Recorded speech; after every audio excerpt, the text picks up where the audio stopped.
All right, welcome everyone. We're going to get things going here. Before our meeting begins or before our work session, we have a presentation from Weston and Sampson. So at this point, I'm going to turn it over. We'll begin with Jamie Rabbit, Planning Director.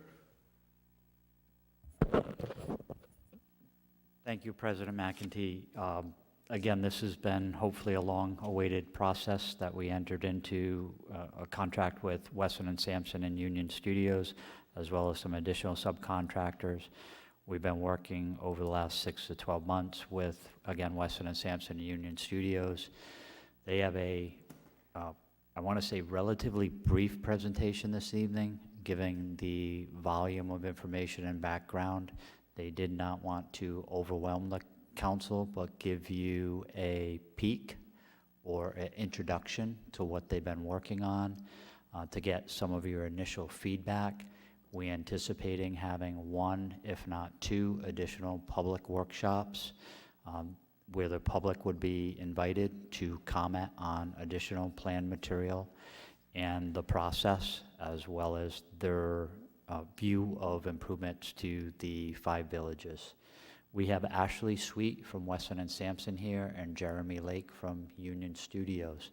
They have approximately 30 slides to go through. We have some additional backup information if it's necessary, and we welcome and anticipate some comments from both the council and potential staff that's here also. So I'll turn it over to Ashley Sweet from Weston and Sampson. Thank you, Jamie. Good evening, everyone.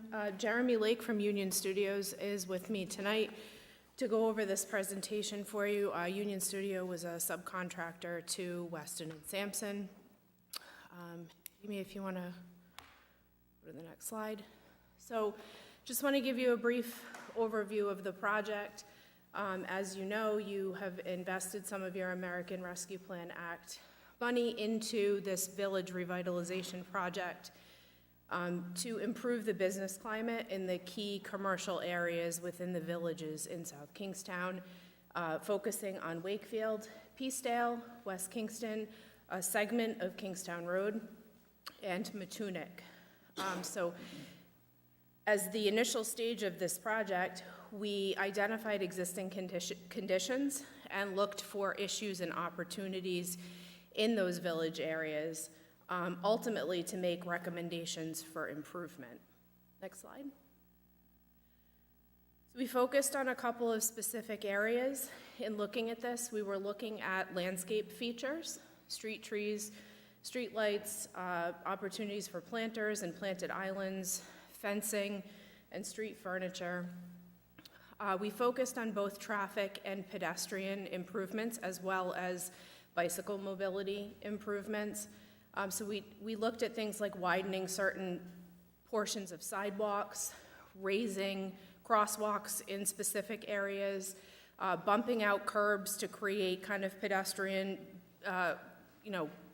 areas where they would feel more comfortable in certain areas. We looked at striping parking in places where we know parking is happening, but it's not necessarily striped and marked. We looked in some cases at actually realigning certain intersections to create a better traffic flow and to provide that pedestrian access. And also looked in many places at narrowing curb openings where we would find, very wide curb openings that made it very difficult for people to figure out where they're supposed to walk, where they're supposed to turn in and out of businesses. We looked at community amenities as well. Enhancing Riverwalk access, public green space, public parks and walking paths, and also wayfinding and signage, ways to direct people to places that they want to get to, making it clear where the public parking areas are, where the bike path access is, where walking trails are, and also at the same time trying to create a village identity that carries through all the villages, but also recognizes each of them has their own distinct characteristics. Next slide. So just very briefly, the approach to this project was the first step was to actually do site visits of the village. So we had a design team made up of members of Weston and Sampson and Union Studio, along with your town staff, that went to each of the village areas, walked the villages, took notes, we came prepared with maps, wrote on those maps, took pictures. The second step of that after the site visits was to have an internal design workshop. So we all met here, we sat around the table together, looked at those maps, traded notes, talked about specific areas, what we thought were the issues and opportunities were, what we thought would make sense from a design perspective. The third step was to actually draft those designs onto paper and show where we thought improvements could be made. Where did it make sense to widen a sidewalk? Where did it make sense to narrow a curb, to provide opportunities for landscaping and landscaped islands? And then the fourth and final step was to finalize those designs and support that with a basis of design report, and that's basically where we are right now in the process. So again, initially mentioned site visits. That was mainly to document existing conditions, to familiarize ourselves with the areas, understand what was out there. On June 14th, we visited West Kingston, that segment of Kingstown Road and Peacedale, and on June 15th, we visited Wakefield and Matunic. As I mentioned, the second step was to have those internal design workshops. I'm going to let Jeremy kind of step in here and talk a little bit about that. So as Ashley mentioned, we basically regrouped 2 weeks later for another 2-day sessions to go through those 5 different villages and talk through a lot of the things that we saw, propose some solutions. We did some sketching. That was why we were on board. Weston and Sampson generally did all the hard work, and Union Studio just got to do the fun drawing. We did talk about, various intersections, various opportunities we saw within these areas, did those sketches, talked that through with town staff to get their input, to get their thoughts, just from a very preliminary basis. So it was really about just testing out ideas to see what might stick. And again, we did that for all 5 villages. So you can see some of the sketches here, looking at things like areas in plan where, some of the things that Ashley mentioned, reducing some of the street crossings, reducing some of the curb cuts. There's 2 sketches there showing the existing sidewalk on the upper left in Wakefield on Main Street. We observed that the roadway is actually quite wide, and taking a few feet out of the roadway and giving it to the sidewalk, as shown in the lower right, actually opens up a lot of opportunities for really activating the sidewalks. A few feet can make a real difference. And so those were the sorts of things that we were looking at and sketching. So in step 3, we took that work from looking at the existing conditions during our site walks and talking through those things, and then also the ideas that had been sketched out and kind of vetted through the design workshops. And we started to put pen to paper and draft design sheets. So as I said, we based that on the information that we had received. We also talked through those with town staff and got their feedback and incorporated any of that. And so on the left shows you what the design sheets look like currently, where we've called out specific areas. And then on the right is a rendering from Union Studio that gives you a sense of, should you implement these recommendations, this is what the space would ultimately look like. So we're just going to walk you briefly through each village.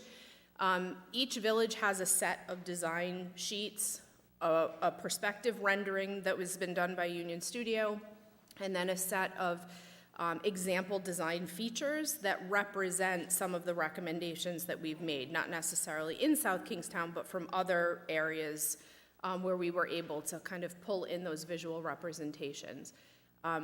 As I mentioned, each village has a set of design sheets. Some of them have multiple pages. So Peacedale, for instance, has 7 pages. We're not going to go through every segment of Peacedale. We just wanted to highlight for you one section from each village to give you an overall understanding of where the project has produced results and what those results look like. So in West Kingston, we're looking obviously at the train station area and the loop road. These are the existing conditions, and we've called out, some of the things that came came out during those discussions with town staff and during our site visits to talk about, where we saw issues and opportunities. Next slide. Just before Ashley continues to the next slide, some of the drawings, please understand, they're aspirational in aspects of what things potentially could be. There are some regulatory hurdles. There are interdepartmental coordination with other authorities within the state of Rhode Island. So if you see something, it may be difficult for it to occur. It may not be impossible, but there are a lot of moving pieces. And you'll understand that in the next slide. So I'll let Jeremy speak to the Union Studio rendering. Yeah, so again, this is a great example of one, because everything that's inside of that, well, I don't know what you would call half of a clover leaf, but that space is, I believe, owned or managed by the state, so it takes some cooperation, right, including the signal tower is owned by the state. But as we walked around, the whole point was to look at missed opportunities. And so that signal tower, it's in pretty poor shape, needs some love. We also thought this was a location where if you're not from this area, it's pretty easy to not realize you've missed the railroad, the train station. You shoot right over the highway or right over the bridge, and we're not aware that that's where it was. And so we thought that wayfinding was really important here. And yes, you could put a big blinking sign that says, turn here for the railroad.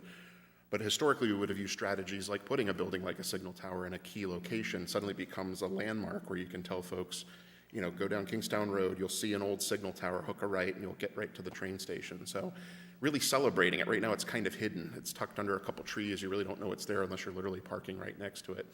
So again, that's that aspirational, but it also does represent larger principles that we're trying to carry throughout ideas about placemaking, wayfinding, creating landmarks. And the other thing we observed here in West Kingston is there's not really an identifiable center or a great community asset or amenity. And so, again, we can't help but walk around and go, wow, there's basically a park sitting right here that's just not being used. Big lift, yes, but is there potential here? Absolutely. And so introducing something like a playground, or we showed even a dog park on the other side closer to the train station, just activating space that's already there could make a lot of sense if there was a way of coming up with a collaboration between, the town and the state. So, but this also highlights things like improving pedestrian access, et cetera. Next slide. And so these are the design sheets that I was talking about where we've called out these specific items, and you can see we've used these white boxes with red text to talk about, the potential alternative tower location, or that we need updated signage in certain locations, narrowing the curb cut at the post office and adding some landscaping and improving the sidewalk to create that sidewalk network where it doesn't exist now. So as I said, each village has a set of these design sheets that go through section by section through the village. And then to supplement that, on the next slide, we also provided example design features. So when we talked about improved wayfinding and signage and a playground area or a park area, we used examples that we could find that matched with the overall theme or the overall intent of what we were trying to do in the village. So we've provided, possible signage and wayfinding. And one of the things that we talked about also was in each village, there is kind of a theme along the lines of fencing. Some fence is the granite post fence. In some places, it's more of a wood picket fence. So we also did choose a themed fence design for each village, and then tied that directly into an overall village sign that used similar materials, keeping the face of the sign very similar from village to village to show that you're in the same town, you're in South Kingstown, but using materials that would show up in the village in other ways, whether it was through buildings or existing fencing. Next slide. So this is the portion of Kingstown Road that we looked at. Again, here showing you the existing conditions where we'd see very wide curb cuts, parking areas spilling into the roadway, no real safe pedestrian crossings, and no sidewalk network for anyone who lives, in the vicinity to be able to walk to those businesses. Next slide. And so, what's interesting, the reason this one was included, the other four are the historic villages where you'd expect a lot of pedestrian activity. But what's interesting is this stretch of Kingstown Road actually has quite a bit of density. There's a number of apartments, multifamily buildings, there's townhouses. There's a lot of people that live in this vicinity, and there are these commercial uses, but there's no connection of those dots, right? So that's why this area was really identified as also a zone where currently it's very auto-centric, but there's opportunities here to try to make it a little bit more pedestrian-friendly. So the right-of-way here is very narrow, but we still think there's an opportunity to probably work with the existing landowners to create a series of sidewalks along the street's edge. There are existing shoulders in place that we think could be converted to bike lanes. It's as simple as putting some paint on it and making people aware that there might be bikes utilizing that space, so it's still available for vehicles as needed. But certainly reducing curb cuts just to try to create, when you have to cross 60 feet of asphalt and cars could be coming from anywhere, that's where it's really difficult as a pedestrian.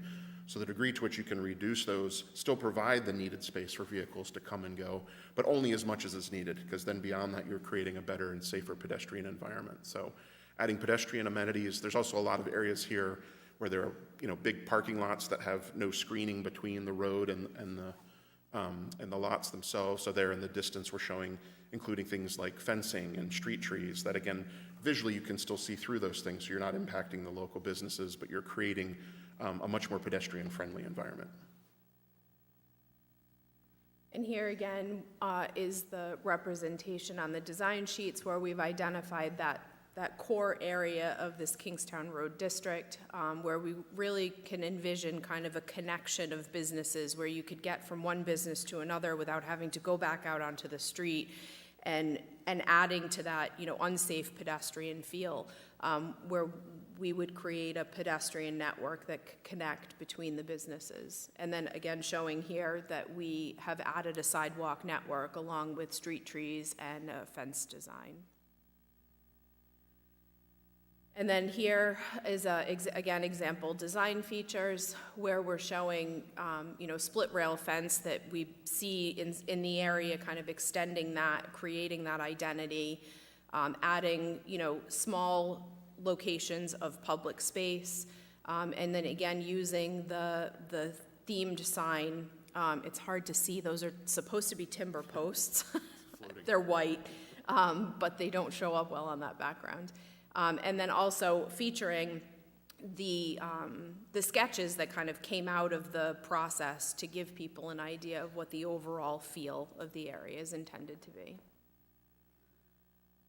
So in this example, we focused on the Peacedale Rotary, again, looking at those existing conditions where we see parking spaces that impede the use of the rotary, no safe pedestrian crossings with just wide expanses of pavement, making it difficult for a pedestrian to get from one side to the other.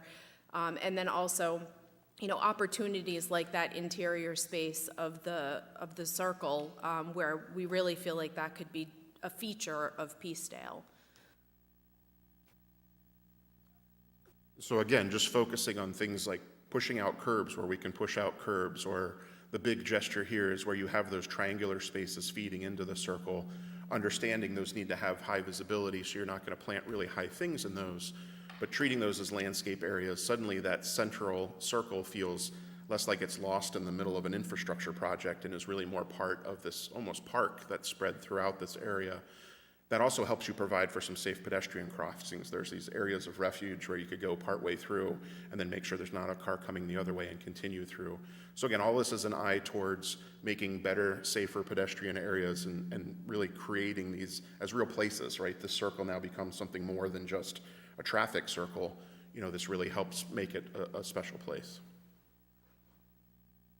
And so here on the design sheet, we're showing those particular areas, showing how parking spaces can be moved out of the traffic circle to a safer location, how you can put landscaped islands in the existing areas with the crossings, as Jeremy mentioned, to give people the opportunity to feel like they can cross that expanse safely, and also enhancing sidewalks, adding to that sidewalk network and connecting up further up Kingstown Road. And again, providing example design features.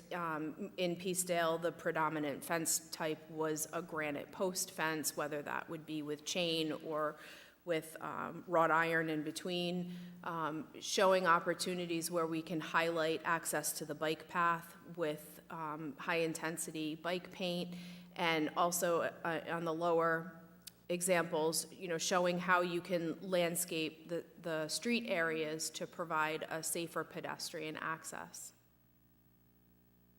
And this is just a continuation here, using the granite post from the fencing in the design of the overall sign, and providing some examples of planted medians and seating areas, and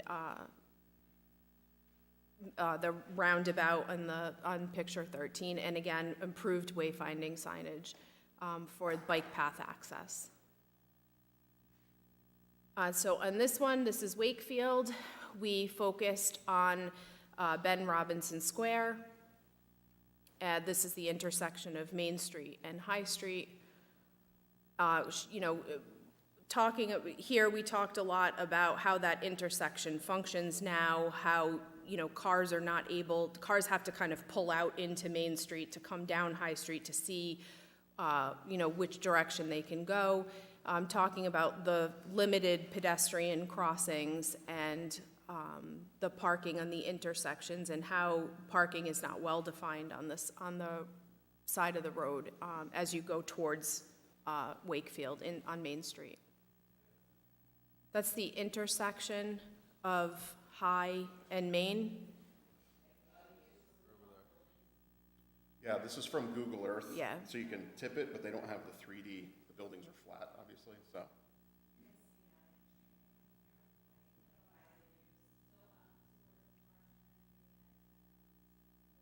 Yes. Yeah. Yep.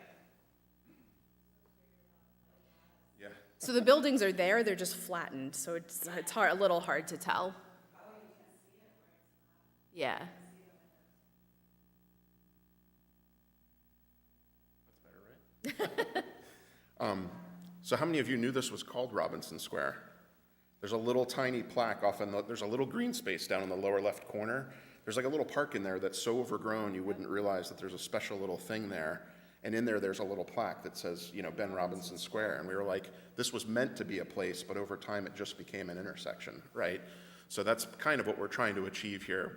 This one we got sort of one of the most aspirational of all of them. Where High Street and Main Street intersect, we're actually showing a raised intersection or a tabled intersection. So the idea is that whole intersection feels like a much more pedestrian-friendly zone, really becomes a square as the name sort of intended. That makes for much safer pedestrian crossings, but it's also safer from the vehicular aspect too. Currently you really do, the way it splits and you've got those hedges, you kind of have to at least pull into the crosswalk to be able to even see around the corner. That's not ideal. So actually by pinching that down, it's actually going to make it safer for both cars and people. And the DeStefano, is it DeStefano Builders on the corner? He did mention, he would be willing to, entertain whatever ideas we might have. And actually, Jamie, if you go back to the previous picture, currently it's just a big, huge paved area with about 6 parking spots. And their biggest challenge is that people will cut through their parking lot if there's someone going too slow to take a turn. And so we said, I bet we could provide you the same amount of parking and the same access to your garage bays. If you flip to the next slide, they're consolidated in the right, and then you're basically creating this entire zone in front of their front door where you could have this plaza that's maybe a public-private venture, the two work together to try to create a real meaningful space out of it. I think it's great for the business. I think it's great for the town. And he doesn't lose his parking. It's just organized in a way that makes more sense, and nobody can cut through anymore. So it is a much safer scenario. And we thought there was a great opportunity there as well with Ben Robinson Square on that corner park to kind of match either corner with this nice green space that would become a public amenity.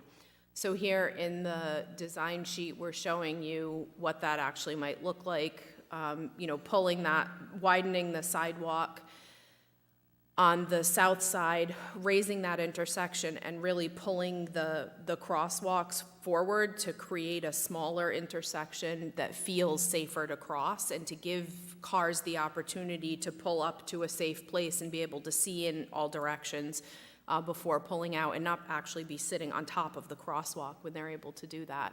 And so we did feel like this was a great place to create some really cool outdoor public space for the community. And I'll just interject too, this is a good example of where if that raised intersection is one step too far, all those other improvements are still meaningful, right? That intersection is still improved by bringing in the curb radii. You could still have crosswalks in those locations. We think it would be its best form if it was also a raised tabled intersection. And here we're providing some example design features, and this is for the entirety of Wakefield, so not all of these would apply to that Ben Robinson Square area, but really looking for ways to improve, access to the bike path, or at least recognition that there is a bike path there, bringing people down to the Riverwalk, and really providing opportunity for public spaces to get people, circulating around the Main Street area. We talked, I think, extensively about the fact that if you're not familiar with the area, you could drive through Main Street and never know that there's an opportunity there to go park your car, get out, walk along the river, and, really enjoy that area. So we wanted to highlight that and make sure that that becomes a feature of Wakefield. Again, just some additional examples using the wrought iron in Wakefield to create that themed sign for the village, using the light posts that exist in the Massey lot and kind of continuing those up and creating a uniform lighting, and then a sketch by Union Studios really highlighting that gateway to the Riverwalk and making sure that people know that that's an available amenity.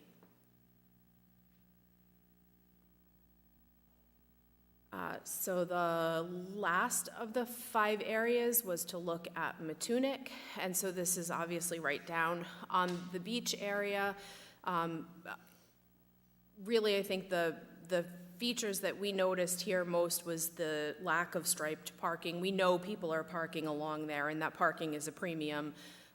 So we talked about the ability to kind of formalize that parking, about the existing sidewalks, and really the fact that you have a great opportunity here to provide for almost like a little bit of a seawall kind of walk in this area. There's no sidewalk on that side of the street. Next slide. And so the approach really is to propose trying to get a sidewalk on the ocean side, right? You want to be able to walk along that edge and take in that view. We've all been to places like Narragansett that do that, and it really creates an iconic moment and a real space where you can enjoy that view. And then also reinforcing, even the sidewalk on the other side of the street, just trying to make that feel as sheltered and contained as it can be. So again, promoting the use of street lights and street trees and low plantings and some of the low fencing idea and the street furniture, just to kind of, again, define those spaces, make sure as a pedestrian it feels safe, and formalizing the parking area so it's not totally haphazard and somebody, parks wherever they feel like. You really are creating an expectation of where their cars can park so people do it in a more organized manner.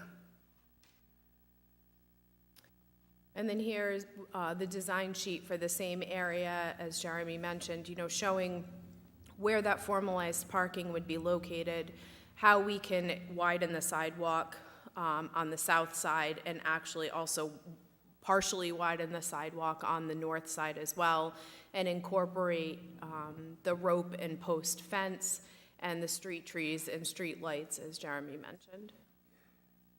And so this sheet just gives you some example design features. As I mentioned, it was a rope and post theme for Matunic, carrying that over into the gateway signage. And then some examples, obviously this is Narragansett, as Jeremy mentioned, opportunities where we feel like you can create a similar, although on a smaller scale, a similar kind of feature that would draw people to the area. So just to wrap up, Next steps is to finalize the basis of design report, which really kind of talks through the whole project and discusses all of the features that we had just talked about and provides a basis for that, for the design recommendations. As Jamie mentioned, some public workshops, and then on the town's end of that, the town council approving or agreeing with the overall plan, and then, the town would determine the best way to come up with implementation measures. And I think, one important thing that both Jeremy and Jamie highlighted is that these are not all or nothing kind of proposals. This is, provides the town with the opportunity to look at, what's available, what grant funding is out there, what's within, you think an achievable goal, and implementing portions of it, not necessarily having to implement all of the design features or all of the design recommendations in one step. And I think with that, we would be happy to answer any questions you guys have. All right, thank you. Nice job, good presentation. I like a lot of what we see here. Go ahead, Deb. I have a bunch of questions. So just maybe a simple one is, you mentioned that the High Street intersection with Main Street, you call it Ben Robinson Square. Some people call it where Damon's was, blah, blah, blah. You did say the raised sidewalk was the farthest out. Just why is that? Why would that be the case? Why would that be so aspirational? Yeah, Because someone in your Department of Public Works will say, we've never done that before. Okay. And so there's a worry that, what does this imply? What does this look like? Okay. You got to talk it through, make sure it works. It does. I mean, there's a number of places that have it. If you detail it correctly, it's fine for fire trucks, it's fine for delivery trucks, all those sorts of things. But sometimes those things, if people aren't used to it, they can be a stumbling block. But so far, we've had good conversations with those folks when we Okay. initially proposed some of these things. I Well, just, plus it's a state road, we'd have to get okay. DOT to really weigh in on that one. Just, you sort of said that, I'm like, I wonder why, because it seems like a very attractive feature. But I think my first question would be, so you present a lot of roadway changes, traffic signage, all things like that, but I feel like the original intent was to improve the economic development of businesses. So for me and for anyone who's watching, how does what you presented tonight improve the economic development of the villages in South Kingstown? Go ahead. Again, I think everything is striving to make it a more pedestrian-friendly, a place you'd want to be, a place you'd want to hang out, a place you'd want to park and walk from one business to next. Again, each of these villages have different challenges that they're trying to address, but I think big picture, the idea is to make improvements that can be made in the public realm, right? These are all public right-of-ways. So the town doing what the town can do to improve the character of those places, and that will then spur off into reinforcing the use of those businesses. Even things like widening sidewalks so some of those businesses can spill out onto the sidewalk with cafe tables or a rack of clothes for sale. It's those kind of things where you can really create a very interactive public environment. So that's the intention, is how do you raise the quality of all of these places so that they become places people want to be and spend their money. Yeah, and if I can just take a moment to expand upon that. In the discussions with Ashley Sweet with regards to their presentation, their intent was to give you a snapshot of the items they're working on. They primarily focused on the intersection of High Street and Main Street, but I just pulled up an additional slide that shows that discussion for improvements along that corridor start west of High Street, continue along through the bike crossing, past River Street, and in essence, all the way to Citizens Bank. So there are intersection improvements, wayfinding improvements, street tree, street light program along that entire corridor, which would only enhance the look and appearance and pedestrian feel, pedestrian safety, and give businesses, to Mr. Lake's point, the opportunity to potentially utilize existing public spaces that do not work for them. It's not just an potential recommendation for an investment in one intersection to create one public square. So it's a true corridor look for that. Now, whether the funds are available to do everything, their point was it's layers to an onion, and it's still an onion, and even if you only peel away 2 or 3 layers, that you still can accomplish some of those aspirational items without losing everything. It is not an all or nothing scenario. Okay. When I sat in a couple of these meetings with them, we knew up front this is an intangible thing. It's not, I hate to use this term, but like if you build it, they will come kind of thing. Like that downtown is really getting really attractive to people. Saturday night, I took a walk down there with my wife. It was packed with people. There were people outside eating at that new restaurant on the corner of Purrs Lane, all outside on a patio. There was a line with 100 people in line for ice cream and pizza and everything else. So I think the more we beautify this, the more people will come, the more people will hang out. It'll just be an economic driver. And that's why we're trying to leverage the money as well. So, can I go again? Sure. So you mentioned Pete DiStefano down in that area too. He's obviously DiStefano's builders. He's known, but have you had the opportunity to talk to other businesses and get their input? When does the other, I mean, I don't know how you chatted with Pete, and we'll chat with him at 7, but I just didn't know how that happened and how, like, say, Arnold Lumber, did we talk to Arnold Lumber? Did we talk to whoever? So I'll Chamber. do my best to answer that. So with regards to the walkthroughs that we undertook in June of 2022, there are a number of larger segments of the corridor that appeared to have the ability to make a more dramatic effect on the corridor in the downtown. Arnold Lumber is one of those properties, as well as Peter DiStefano's property on the corner. So I did have conversations directly with Mr. DiStefano as well as Mr. Arnold, primarily with Peter DiStefano regarding the fact that there's potentially this public-private partnership, that the town's not trying to take land away from him. We're trying to improve an intersection as well as enhance the aesthetics of that intersection without taking parking away. Mr. DiStefano was very forthright in his willingness to listen, to entertain revisions to the property, but ultimately it's private. We understand it's private property, and nothing can be done without his cooperation. With regards to Mr. Arnold and the Arnold Lumber property, discussions I had with him related around the fencing and improved landscaping just north of his building, which he did an absolutely wonderful job with the rehabilitation of that building, but just to the north of it is a concrete wall and a chain link fence. So he was actually looking at improving that.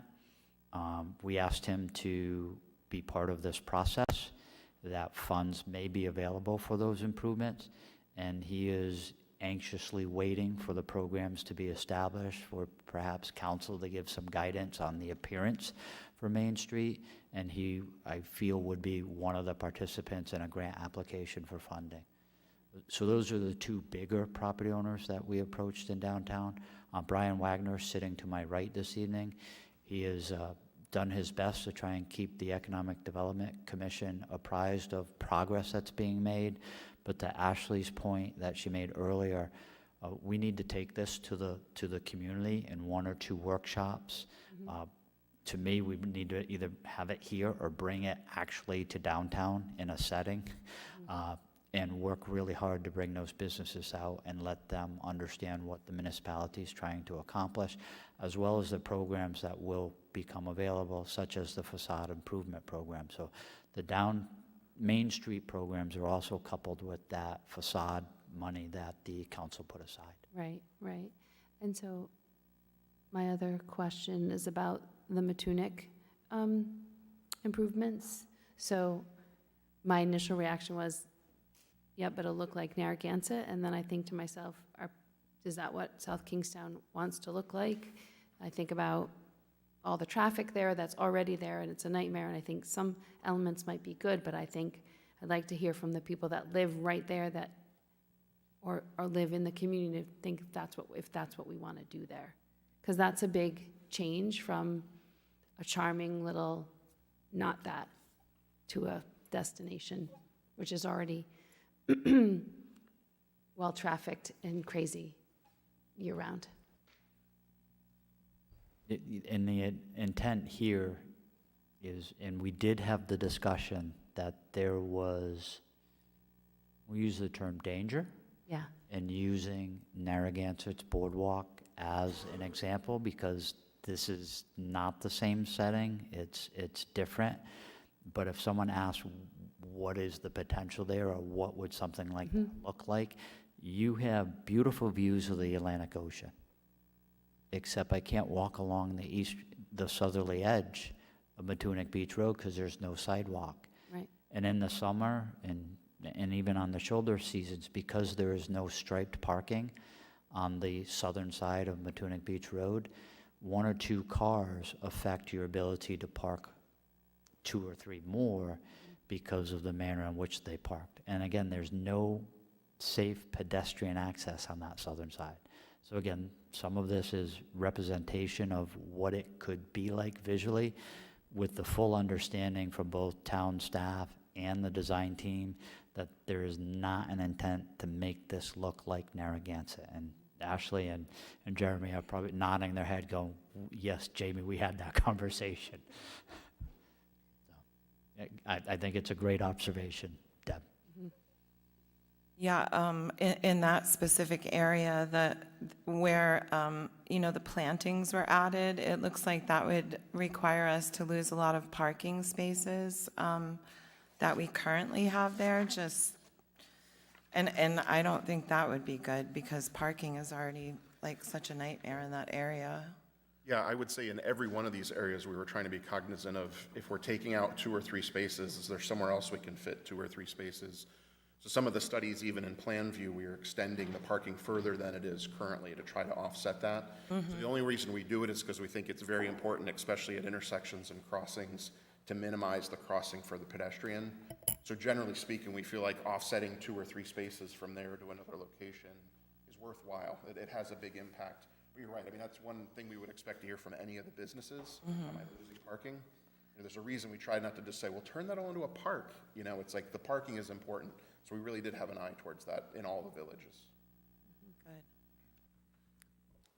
Good. Now, the pictures, obviously, they look very good. And, the town has received $9 million in American Rescue Plan money, of which only a portion is going toward enhancing the villages. Now, of these drawings, are you able to sort of identify what the figures are as far as how much to spend attached to each picture? Are you aware of that, or? He said the word aspirational, but how aspirational are we sort of speaking here? So, as Jamie mentioned, there are definitely some features of these. We thought kind of high level and aimed high. We're dealing in a lot of cases with state roads. So there is a partnership that would have to happen there. I mean, I think, the hope would be that there would be additional funding available for some of this roadway work. But it would definitely have to be a partnership. Obviously, infrastructure, is going to be the higher price tag when you're talking about bumping out curbs and widening sidewalks and adjusting, realigning intersections, for sure. That's the price, that's where the price tag is higher. So we don't have an overall figure for everything. But as Jamie mentioned, it's kind of like layers of, what is achievable and when, and what other funding sources become available where you could match and leverage your funding against other funding that's available. And so that is a piece of it that's not quite, figured out at this point. We're trying to make sure that we have, that the town council is comfortable with where we are, that, as Jamie said, we want to bring this to the public and get their feedback as well before we start to assign, priority or price tag to anything. Got it. That sort of leads me to my next question now. So you are aware that there are areas that if we do invest monies in, we could sort of leverage to open up more grant opportunities to invest further there? And do you know which areas those are? So we did begin to look at that, but I think there's been some discussion about components of the project that would move forward, and the focus right now has been on the design piece of it. But we did, under the scope of work, there was a component to look at grant funding and leveraging other funds and figuring out, what else is available. But this has been the main focus so far. I can expand upon that just briefly. The federal American Rescue funds have a program called Safe Streets for All, or SS4. And its primary focus is improving traffic circulation, safety, and with a target towards zero fatalities. The RIPTA applied for $5 million last year to do a safety plan for the entire state of Rhode Island. They did receive round funds for that planning process. There is a second round coming out in June and July. I believe the deadline's the end of July. We are having discussions internally to potentially either apply for additional funds, pick 2 or 3 of these intersections or the roundabout and Wakefield and put a grant application together prior to having that safety plan done in Rhode Island, but also going out there. Otherwise, the town would have to wait another 12 to 18 months before they could apply for those safety improvements if they wait for the state of Rhode Island. Providence, Rhode Island received $28 million to do an urban trail infrastructure project prior to the state of Rhode Island having that safety study and analysis done. So I think internally we're continuing to discuss how we can leverage funds. I will say again, to Rory, to your point, you have roughly $6.5 million allocated to economic development improvements in the 5 villages. The aspirational aspects of all the components contained in the study, I would feel safe to say, would far exceed the $6.5 million you have. I think initial discussions in 2021 and 2022 were, if you sprinkle the funds too lightly in the 5 villages, you may not notice the improvements, versus looking at the analysis done by the consultant, speaking to the community, working with the council, receiving those inputs, and trying to make the most recognizable change or enhancement to 1 or 2 areas that you'll notice the change. And I think if you can drive that change, whether capital funding or additional funds become available federally, you still have the plan to do the enhancement in the other areas too as funding becomes available. But we are working hard to try and leverage those funds. There is a demonstration grant application due this summer also that we could potentially do one of the smaller projects that are in this study. Those are in the $500,000 to $1 million range. There may be 1 crosswalk or 1 safety bump out somewhere. But I wanted to discuss the Kingstown Road section, and you addressed some of the housing developments that are in that area, and one of them, which I would really like to see connected, is Peacedale House, which is senior and disabled housing. And there's a path that goes through the woods to Kingstown Road, and a lot of, the residents and their families that are able to cut through there to get to the, to like Tony's and Dollar General and stuff. So if we could connect them safely, that would just be the best thing ever. So I would really love to see that happen, because a lot of those people don't drive, and so if we could get them to Dollar General or like Tony's. My friend lived there. She loved to go to Tony's and Dunkin', and that would, I think that would, definitely speak somewhat towards the economic development as well as quality of life issues and safety for some of the folks that live over there. Where is that path? It must not be on this map, right? It's not. It's, if you're going up in the public going up Saugatucket Road and the police station, are you going up Curtis Corner Road, you know, like the intersection? Where it's before that on the right-hand side, kind of like tucked in there. I know there's like I see only in my It's across mind's from- eyes houses. It's across from like the Dollar Gen, or Yeah, it's in there, like tucked in the woods. okay. I guess, just my initial reaction, some of it is really nice. I think the widening of Main Street is really attractive, because I think coupled with an email we got recently about river fire, and Wakefield Village Association is really saying that people want places to eat and hang out, and I think we need to create those spaces. So I think that it's resonating. I don't know where it would be or how it would be, but I think that makes sense. I think clearly we can do a few things on Main Street and have a big impact, because we already know that that's already a very vibrant place, so we're gonna get a lot of bang and bump up for that. I just am sort of a little confused, because a lot of it's road improvements, and that's the expensive piece, and I kind of was thinking it was more, I guess, beautification, signage, and all of that piece, I guess. I don't know. I guess a year ago, we did have that conversation about spreading it out, or 2 years ago. You know, I was here, so I remember, should we do a lot of little things, or should we do big impact? So, I don't know. I also feel like we should move away from West Kingston in some ways, because we don't even own the land where the tower is to make it a park. But I also would say that, given the changing demographic of the town, that a playground park might not be what we need. We do have a park at West Kingston already, so like, we just need to think carefully and use the money efficiently to get the most improvements. But it's not that I don't like it, I think that it's just, there might be other things I would have thought we were doing instead. So, I absolutely agree with you on the majority of the comments that you stated.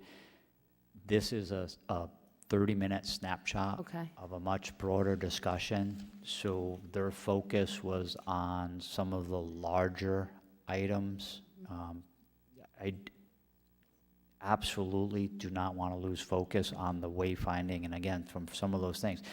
If that intersection at what is referred to as Ben Robinson Square turns out to be $3.5 million, you may not do that right now. Right. But it doesn't mean that the street lighting, street trees, wayfinding, signage improvements, facade improvements doesn't move forward at all. And then 2 years from now, there's money available to do that intersection. You're not undoing anything. Okay. So I think it wasn't a focus of tonight's discussion. Ashley Sweet briefly went through it in some of her slides. There are representative photos from other areas of the country with regards to the wayfinding. It is critical to the improvements that are done in downtown. And just one more thing. So the signage, you know, Kingston, whatever, it looks almost identical to me to the University of Rhode Island signage. So I don't know if that's intentional, to sort of thematically merge, but like, I would want our town stuff to look different, but URI has a navy background and white lettering, exactly like that. So just something to be aware of, that style, it could be complementary but not mimic it as much. It's a good point, and I mean, we're certainly open to suggestions if the town has, you know, a color theme that they want to go with. We can update that information on those. And, you know, I just wanted to add to what Jamie had said. There is also, which you haven't seen, a basis of design report that goes with this, that's going to talk more about signage and wayfinding and why those things are important, and, you know, opportunities for public and private partnerships where you may be able to put planters on the street that the businesses take care of, that really kind of enhances the overall feel and aesthetic quality of these areas. That's really hard to represent on these flat, you know, 2D representations. But I did want to assure you that that's, we did talk about that with Jamie. We are aware that that is an important feature for the town, and so our plan is to cover some of those things in that basis of design report that the town can then determine, what pieces of that move forward. All right, thank you. We only have a few minutes left, but I do have a few questions as far as the process moving forward. So public workshops, what are we looking at for potential, dates, times, location? I think that's up to We you were guys. looking at, we have one potential date reserved 2 weeks out and another one 4 weeks out. We would, the 2 weeks out is getting a little tight time-wise, so we would potentially look at the one that's 3 to 4 weeks out. Access at a minimum to council chambers. We're also going to start discussions of whether we can utilize potentially the contemporary theater space to go into downtown versus having downtown come to us. I think the Saugatucket group was successful getting a number of people to come out to downtown on an evening in their last endeavor when they were talking about revisions to the Saugatucket Park. We would start at 1, and if there appears to be a need to have 2, we would entertain that. But it would potentially be a 6 p.m. to 9 p.m. endeavor. We would provide some type of soft or light refreshments, realizing people may be coming directly from work without being able to have dinner. But we can't do this without the public's participation and input, and that is important. Again, Brian has been working with the EDC. They're going to play a strong role in this, as well as the Wakefield Downtown Business Association, as well as the Peacedale Business Association. And the old saying, it takes more than one to build a village, and this is one of those aspects. Again, not everyone may be happy with the revisions or planned. Some people may like them. Some people will be cautious. To Jeremy Lake's point, any plan you put out that may improve the safety of an intersection but eliminate the parking space, the business community in some aspects are going to pick, please don't take my parking space away from me. And that's where others need to say that public safety is potentially more important to the community as a whole than one parking space that we can look to achieve elsewhere. Right, thank you, Jamie. I think it might be wise to have at least 2 of the public workshops, and preferably not so close in time to one another, maybe 2 in a 2-month time frame. Yeah, would be to space them at least 2 weeks apart. Okay, and then one, you're saying that one wouldn't be for about 4 weeks? Yes. That's fine. That's fine. And as far as town council adoption, how far out are we looking at for that? Both Mr. Sweet and Union Studios and Weston Sampson's concerns are is we really need to solicit that community input before they finalize the report. So if we can accomplish the community outreach, I think council's saying utilize the funds within their contract to do 2 versus 1 public outreaches, that Ashley would probably need 3 to 4 weeks to make revisions to the plan and finalize that, to then deliver that document to the council. All right, So if you look in 4 to 6 weeks and then another 4.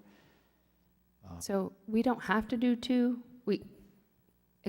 That takes money out of the contract, right? So we might only want to do 1 and then just have a public meeting? I don't know. You had said 2, and then he started down that path, so I was confused. It's not exponential Okay, with regards to the meeting. I won't hold Ashley to this, but to put the right consultants in the room to be able to draw and charrette, it's not $500, it's more than that, but it's not. And Ashley can correct me or call me tomorrow, but I don't think it's an additional $10,000. But that community outreach is important. okay. all right. So you'll keep us apprised on that, Jamie. But it is 7 p.m. Thank you for your time. Thank you for the presentation. Good job. Thank you. Thank you. And we look forward to working together to facilitate this. Thank you so much. All right, we're now going to dive into our work session, but before we do, we have a number of interviews tonight. And I'm just going to go in the order in which they're listed here on the agenda. So first up, we have Susan Axelrod, looking to be reappointed to the Planning Board. Hi. Susan, welcome. We all know you, but if you just want to tell us a little bit about your experience on the board, sort of some of the challenges, some of the accomplishments, and sort of what you see going forward. Okay, thank you for interviewing me again. I've been on the planning board almost 3 years. I really, really value my position on the board, and I take it pretty seriously. I've, I think, been pretty well prepared. I don't know if Jamie's going to agree, but I try to be as prepared as I can for every single project that comes before us on the board. I've done my best to become knowledgeable about all of the ordinances and the subdivision regulations and all the different plays in town that have to do with any development that comes before us. I've had almost perfect attendance. I think some of the things that we've worked on outside of subdivisions, cottage zoning and accessory dwelling ordinances and things that we've done, the location of medical and medical marijuana and cannabis in town, like some of those outside projects have been really interesting and I think really fun for the board to work on. And I'm proud to work with this board. I think we're 7 very diverse people who work well as a team because we each bring something entirely different to the conversation. And so the bounce of different ideas back and forth has been, I think, a really good gel to have projects as good as they can be by the time they leave the planning board. I think the challenges moving forward is always going to be our lack of affordable housing in town and different methods that we have to make it more affordable for families in town. And then I think the other challenges moving forward are going to be potentially new legislation coming down from Smith Hill that might or might not make our jobs more challenging, but will certainly be more legislation that we need to get up to speed on very quickly that will change how we operate. All right, thank you, Susan. Any questions for her? No, I just wanted to thank you because I do tune into the planning board, and I do appreciate you ask very thoughtful questions. You do your homework, and how you presented yourself tonight is how you approach the job. You're very thorough. You think based on the project and then like big picture for the community, and so I appreciate you serving. And Thank you. thank you. Thank you. It's hard. All right, thank you, Susan. Oh. Appreciate your That it? service. That's it. Well, And, it's easy when you see someone's body of work Yeah. in the meetings. Well, thank you very much for letting me re-interview. Thank you. All right, next we have Pete DiStefano. Were your ears ringing? I was just sitting right there. I was hiding behind the podium, Oh, I couldn't see you. which I think that corner would be beautiful. I think it's Yeah. amazing. I see so many car accidents there. We just sit and count them, literally day after day. It's pretty scary. We joke, not joke, but we assume somebody's going to drive into our building one of these days. Because of that. So Pete, welcome. Yeah, thank you. Thank you for your service. Thank you for your interest in continuing. And sort of same line of questioning. Yeah, I don't know exactly how long I've been on the board, maybe 6 or 7 years, something like that. I think this is my second reappointment. I think I took over somebody's term somewhere along the lines there. I think I bring a different view to the board than the rest of the team, and I think there is some diverse ideas on the board, which I think are important. When I first got appointed, I remember the town council said, because you know lots of people, and I didn't think that was always the best reason to be appointed to a board, but I understood what they meant by I'm involved in a lot. I'm with the business community, with the volunteer community, with land people, tourists that come into town to buy houses here. I'm intertwined. I grew up here. I know a lot of people. So it gives me a different view than a lot of people. I also think that I have a different view because I think, I'm not positive, but I think I'm the only one on the board that has kids in the school system. I'm I own a couple pieces of property that are large. I think I have an idea on that. I'm a small business owner, but when we say small, I have 100 employees, so it's a different perspective than, say, a 1 or 2 person shop. So I think I bring that kind of different view to the board, and I think that's the value that I can add. All right, thank you, Pete. No, I've watched you too, and I think your experience as a builder, you often ask questions of like, or provide input about this is a very expensive change, or this is not feasible. So I do appreciate it. I think sometimes you're the only voice sort of saying that. So I think it's important that you continue to contribute. I think it's one thing to have a project and then, you know, I think you're a realistic view of like why becomes more challenging for the builder, and I think it's important, you know, to have all the views at the table. And I think in general, the planning board strives to come out with a really good outcome, so I appreciate you. I know it's hard. Thank you. All right, thank you, Pete. All right, next up, we have Chairwoman Maria Mack.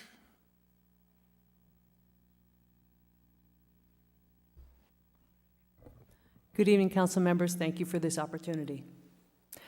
Welcome, Maria.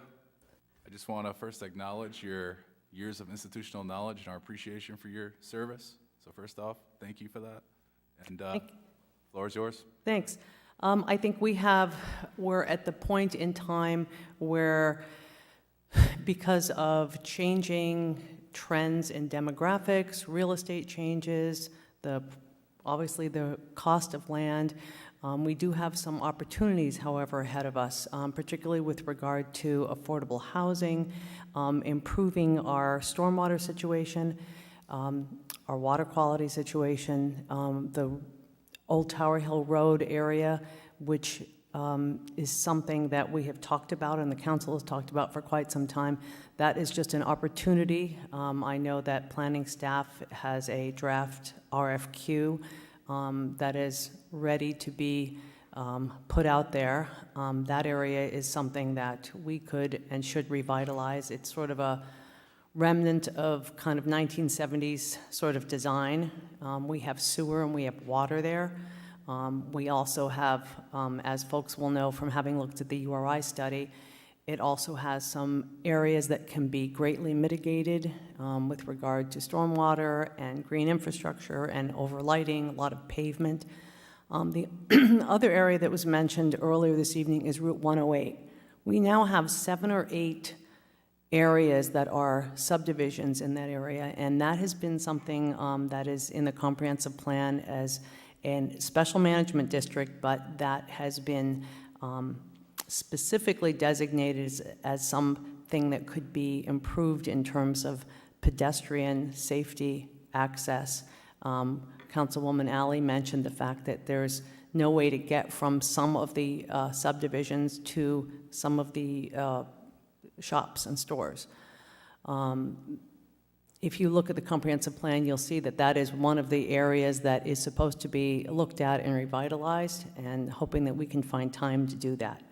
And all of these things that we have in our kind of annual plan or biennial plan, we understand take time and resources.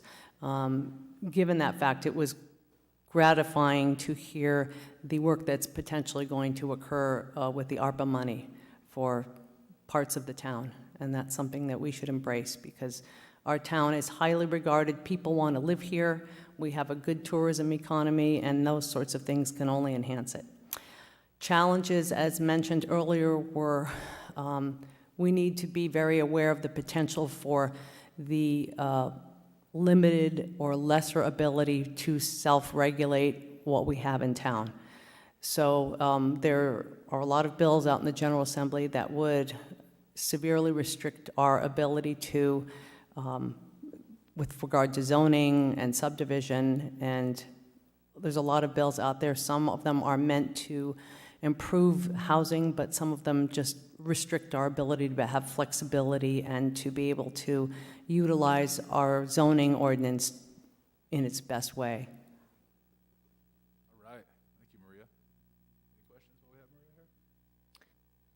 No, I just wanted to thank, I know you've been involved in the planning board.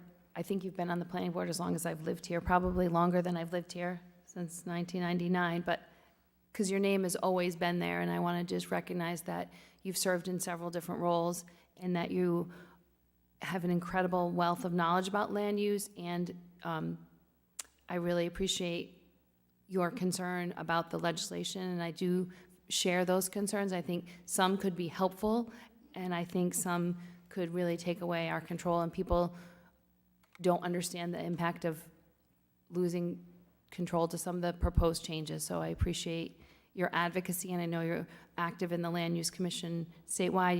You I think 2 years ago, you were recognized for, you got the award. Now I can't remember what it is.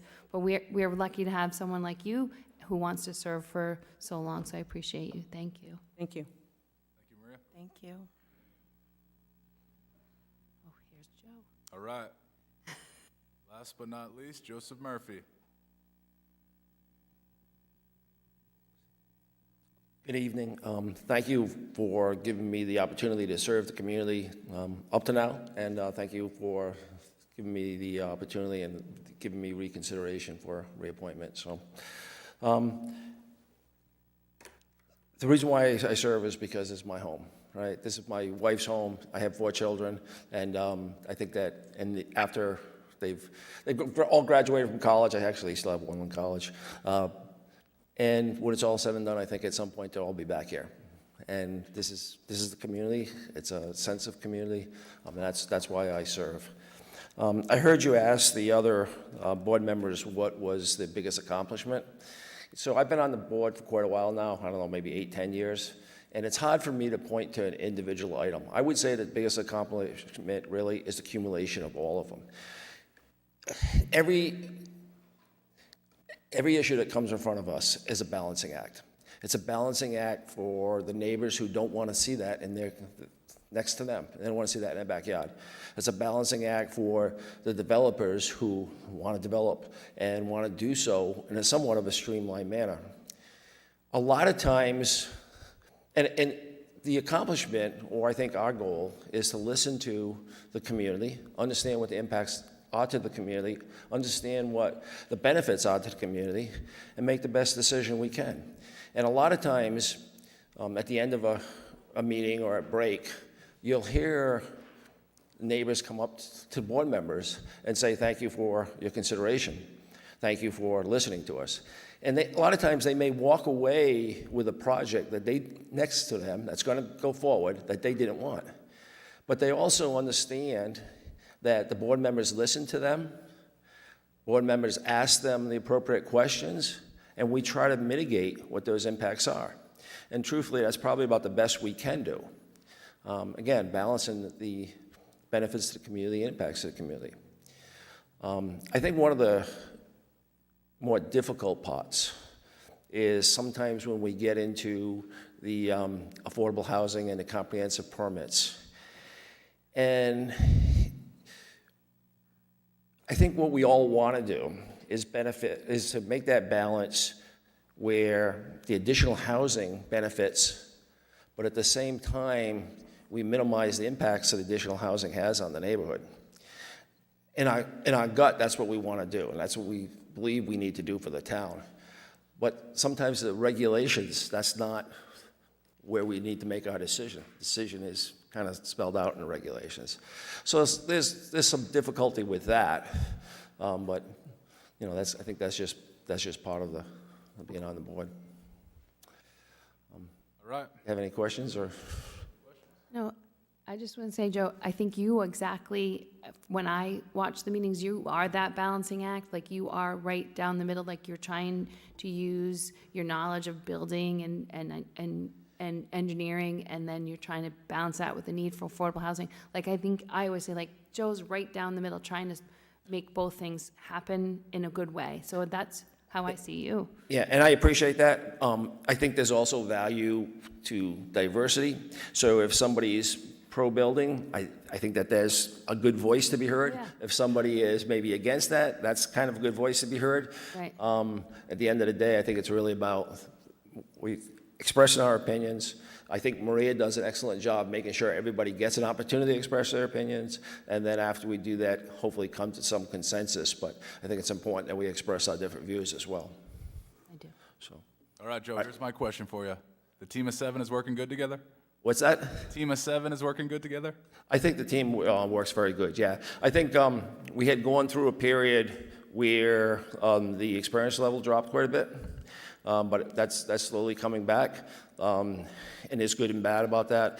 But I think understanding the difference in when something's allowed by right or a special use permit Because I know personally, my contemplation, if it's a special use permit, may go towards, should we approve or disapprove this project? But if it's something that's allowed by right, the majority of my assessment is, how do we mitigate those impacts that's going to the neighbors? Not so much whether it's going to be approved or not, right? Because that's kind of, so I think that the team's working great together. I think there's consensus, and I think the experience level is kind of coming back to where it needs to be. Thank you. Thank you. All right. Thank you all for your interest in continuing on, and you'll find out tonight. But now we're going to enter our work session. At this point, I'm going to hand it over to Jim Manny, Town Manager, to walk us through the agenda.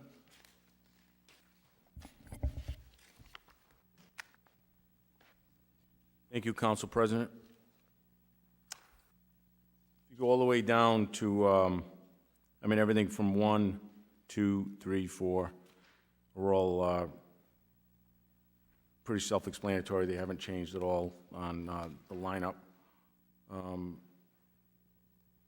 We still have 2 minutes that are being continued. One is March 27th, the work session, and one is March 27th, the regular session. Just take note of that. On the consent agenda, they're all, once again, very explanatory. There's many of them. There's a new business consent agenda item regarding, and I'm on page 3, regarding a U.S. District Court case, District of Rhode Island, filed by an individual related to an incident that occurred in May or June of last year. And the town solicitor and the insurance carriers involved in it. But I can let the solicitor go into that in more detail if you like. But basically, there's numerous police departments across the state that pulled over this individual, and he's suing a district court just based on the reasons for the stop. But I don't know if you wanted to add anything to that. Other than the fact that Mark DeSisto is the attorney handling this matter for the trust, and he's already filed a motion to dismiss on behalf of several of these municipalities. So we'll keep you updated. If we go to licenses, 6A is a temporary mass gathering permit for the Wakefield Musical Festival on Saturday the 27th. All the approvals are done. On 6B, there's a permit to conduct the annual Run for Kerry 4-mile road race, and that is on August 6th. On 7, there's a public hearing relative to the amendments to the police department standing orders that have to go before the council the way our charter is written. There's one, the chief and I discussed it, there's one word that was not appropriately termed there. It's just the word not, or it's a word not that had to be placed into one of these paragraphs, and the chief will come up and correct it so you understand it, and then before you vote on it, you can see if there's anything else you want to change. Under new business, this is the one, 8, that we spoke about with Pine Street and Kenyon regarding, it kind of, it was like unraveling an onion, right? It was, you think it's as easy as it looks, and then you look at it, and it's, the Main Street is a state road, and that's a 1-hour parking. But we have different options for the town council. Basically what we want is we're trying to assist the Ascension Church with having worshipers not worry about the 1-hour parking signs that are up on the hill. And we think we found an option that might please the council, and that is, so on Sundays, option 2, I believe it is, I think it's option 2, that Sundays and holidays will not be subject to that 1-hour limit. B is a solid waste user fee at the landfill here, transfer station rather. It's going up 10 cents per tag on July 1st. C is a bid to Northeastern Tree Service for municipal tree and stump removal, not to exceed $30,000 or $75.80 in a contingency fee. D is a These are the two water towers, Mawtucket and Victoria Water Towers, where there'll be a specified contract hourly rate through December 31st of 2023, not to exceed $30,000. E is an interconnect on the South Shore Water District for $44,905 with a contingency of $5,000. And those items B through, B, C, D, E, Rich Bourbonnais, the brains of the operation, is here in the room, and he can discuss this further with more detail. F, this is a pilot program for the Jewish Children's Home of Rhode Island, Camp Jory. And the tax assessor is here as well, back of the room. And this was already in effect, so there's really no change like we're adding it to this. It's playing catch-up because it was never codified in the past couple of years, I think because of COVID, but I'll let the assessor, Mr. Capuano, speak about that at the appropriate time. Council President, there was a mistake on this agenda that we didn't catch. It's on my shoulders. We went to a new format to get all the information we needed to get done in the meeting itself. So if you look at number 11, the town manager's report, there were so many different revisions that this one got posted, so we had to abide by it. But the town manager's report should go before public comments. And there is a presentation, so I would respectfully request if you would allow that to go back where it should be, rather than one of the 3 or 4 revisions we had floating around. I should have caught that myself. Under the town manager's report, which will be before the public comments, we have an update on the school building committee. There's another meeting coming up Thursday to talk about the project manager, owner's project manager, and Luke Murray's here to discuss that, just very briefly on what we're doing. We'll try and give you an update every week. There's one I would add is the goals and objectives that you have on your seat. So these are the town council goals and objectives that we did about a month ago. There was not a lot written down on here because there was a lot of discussion, but quite honestly, there was not a lot of definitive, here's the goal, here's the objective. So we're going to go back. I spoke to Ms. Camp. We're going to go back and look at the tape again, see if there's anything we missed. But we're respectfully asking you to look at this. Now you have a template to add things that you would like to. The topics are there. It's just come up with goals, come up with objectives, and maybe in a couple of weeks we'll get them back and continue to work on this. The third thing that we talk about under the town manager's report is something that's long overdue, and it's profiling our senior center. We've done so much work the past few months working so close with Narragansett to get this over the finish line, the MOU and the funds, and we worked very hard. The senior services, Sue Demasi's here as the director, and Terry Murphy's here as overseeing that, and the director of public services. So I'll just give a brief overview of where we were with Narragansett, where we are, turn it over to them. They can then profile this beautiful senior center that we have, and that'll be a profile. I'd like to get back to doing some of these profiling the departments, which I hadn't done in several months, because they work so hard, and it'll showcase what they do for the residents. So the first one that will start back is this senior center. Then we go to public comments. Then we go to communications. Under communications, there was one that is requesting a resolution to welcome the Golden Rule Peace Ship, which is going into Providence in June. And we have pictures as backup. There's a beautiful sailing ship with a peace sign on it, and I guess they're trying to get a resolution from every city and town in the state to give to this gentleman when he pulls into the port. I believe Vice President Marin will be attending that as well. He is not here tonight, by the way. He has a prior commitment, and he will not be attending this meeting. Are we all invited to the peace Yes. ship? I don't recall the email. Did we get an email? Well, he told me he was going, but it wasn't an invitation to attend. It was specifically, it was just he's going to go to it. Okay.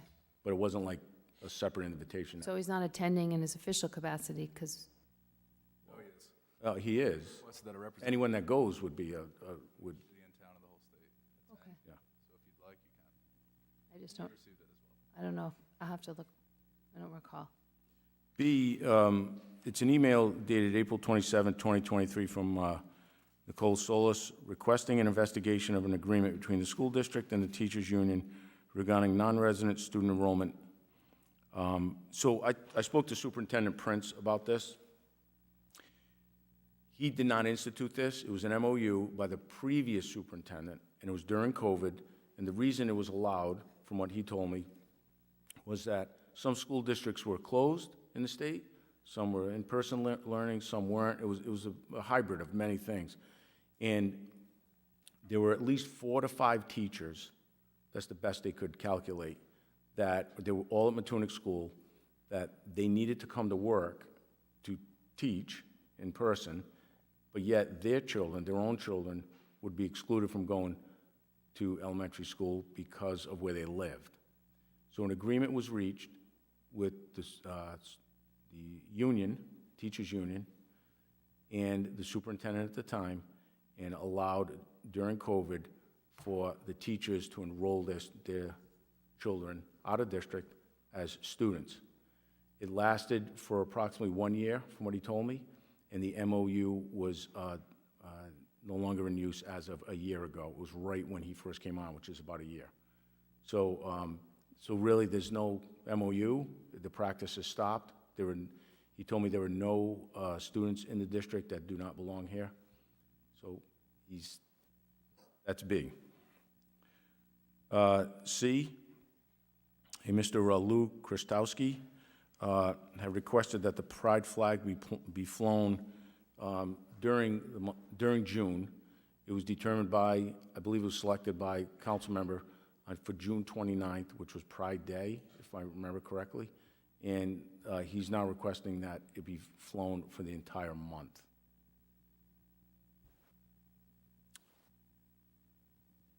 Then after that, we would have, after communications, then we'd go back to the appointments. All right. Thank you, Jim. Any questions? Explain for us the flag policy and the availability of flagpole space according to the code of. So, Mike, that's a question for you, but because of the limited time, maybe we'll wait on that? All right.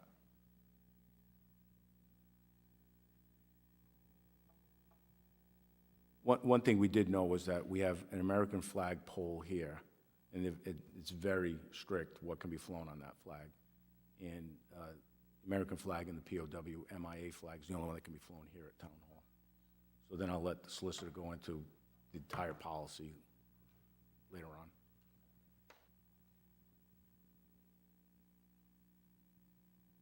All right. We'll take about a 1-minute recess.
All right, good evening, everyone. We're going to kick things off here, get things going. Today is Monday, May 8th, and we are here for a regularly scheduled town council meeting. First order of business, as always. Susan's going to be here like in 2 seconds. All right, we'll just wait a moment. Wait for our clerk. Go ahead, Rich, continue on. You can lead the pledge.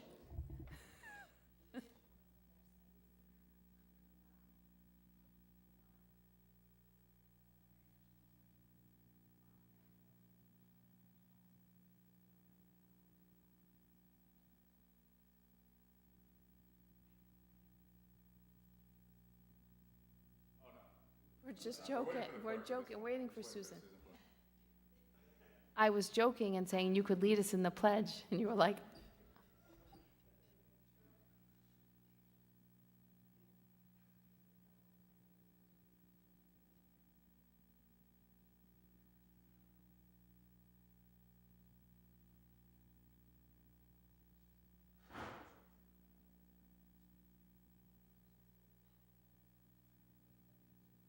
All right, we're going to give this another shot.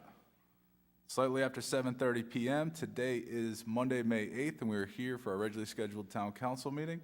First order of business, as always, is the Pledge of Allegiance to the flag.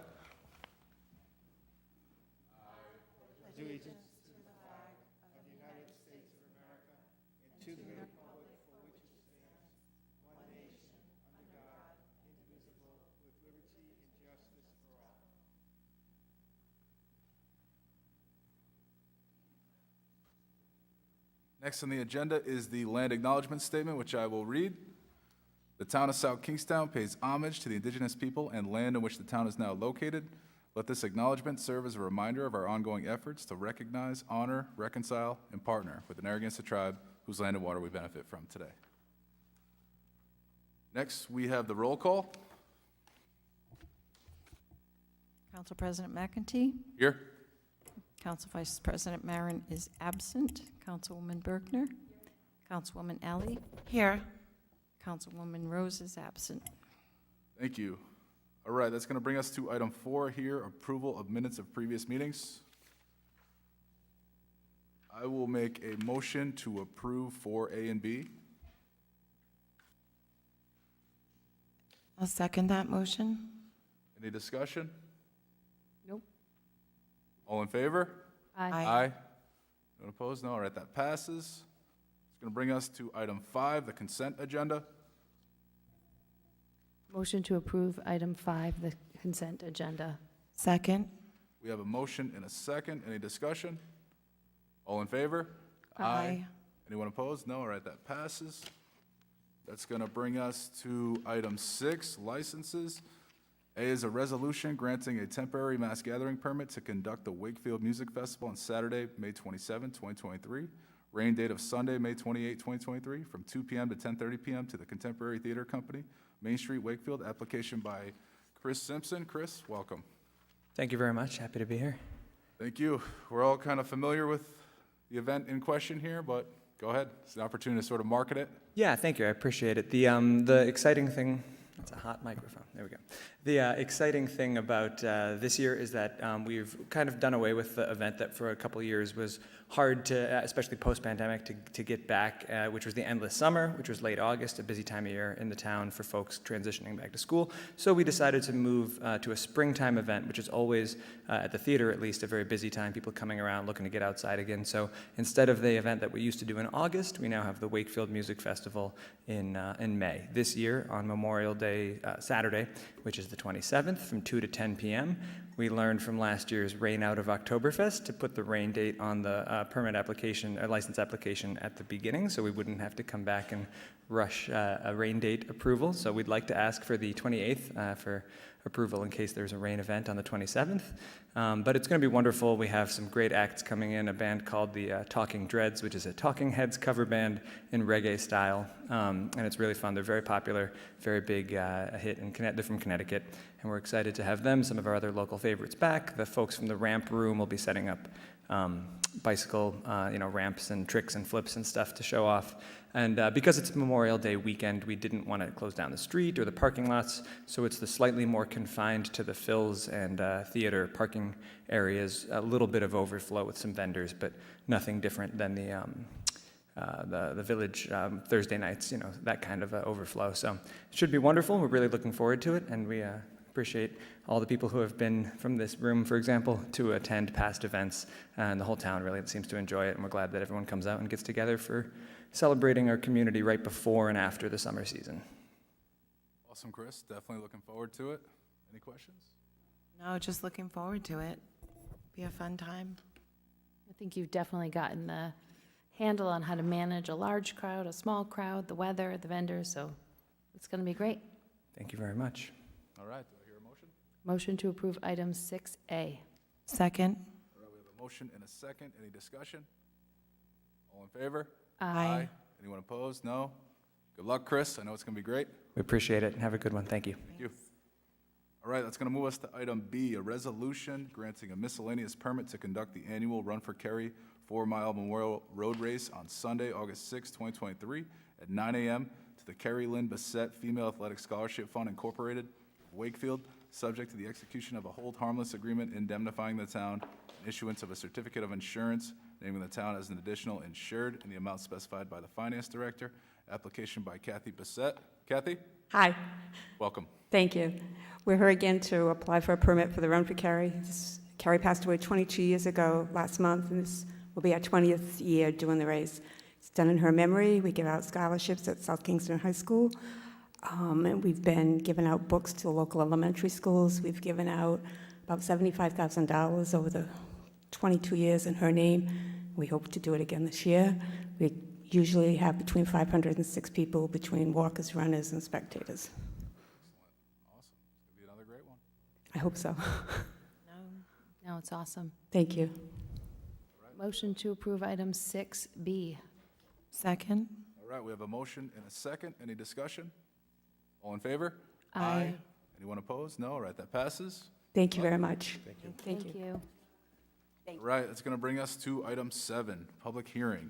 A is a public hearing relative to proposed amendments to Police Department Standing Order 440.03, Cell Block Holding Facility, as shown in Exhibit 1 attached here 2. Chief Moynihan, come on up. Council President, once it's explained, we'll make a point to show you exactly where that word needed to fit in there. You can make note of it, and this way we can move on after that, okay? Good evening, Council. As I mentioned last meeting, this is one of our standing orders that, due to changes in the police department, we're looking to revise, really update what our practices are within the police department. There is one error on there. If you look under, I think it's section J, would be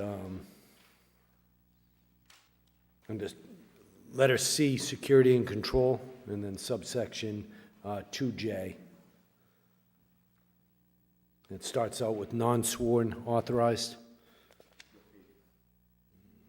It's not numbered, is it? 2J? What page is that? 2J. C, D. Pages aren't numbered, I'm just going to count them back. No, the top, they're numbered. What is it? Ours are D.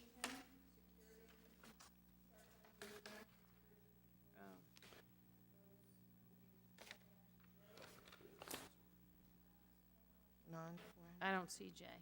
It's page 10, near the bottom.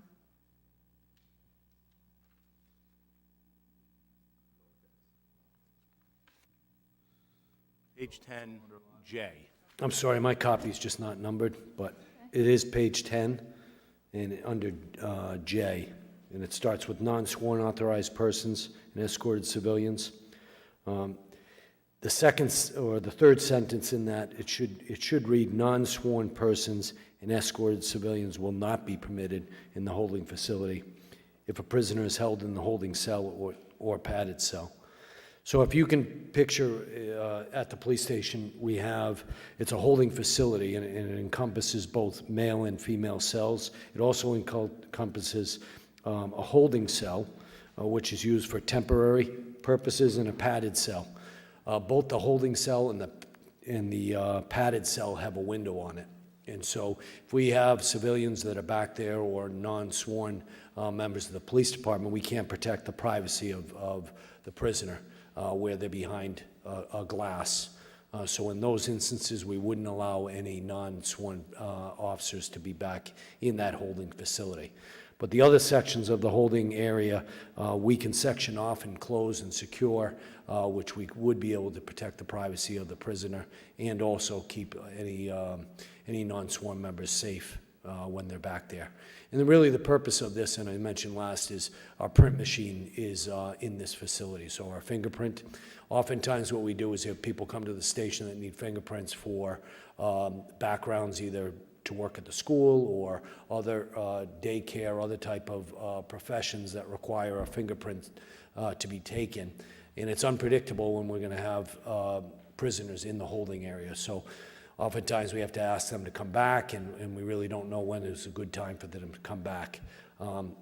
We are able to section off this area of the police department. I don't have any concerns at all with bringing civilian individuals back there, because we have cells, like in the males section, we have cell doors, then there's another door, and then there's a third door before it gets to that section where the public would be. So, and everything is under constant surveillance cameras as well. So this change really, and the changes within this standing order are just kind of bringing us up to speed of what our current policies or what our current procedures are of handling that area. All right, thank you, Chief.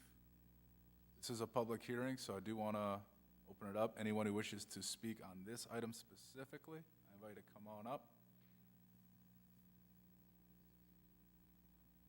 All right, seeing none, do I hear a motion to close the public hearing? Motion to close the public hearing.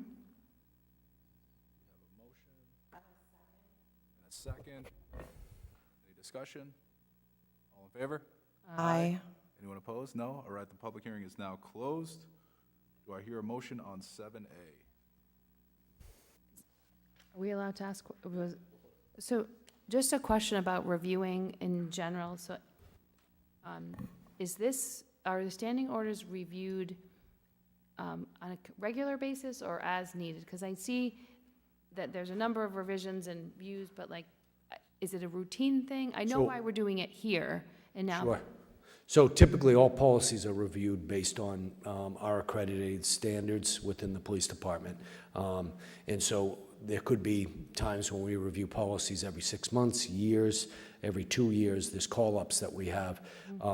Standing orders make it difficult because we have to come back to the council for any type of changes. But there are, as we were here before, that we asked for a change to a standing order for our promotional system because we had to make some updates that made more sense as far as how we carried out our promotions within the department. So just like every other policy, we frequently have to review it, make sure that we are up to date with the current practices and really review it to see whether there's any necessary changes we have to make within that.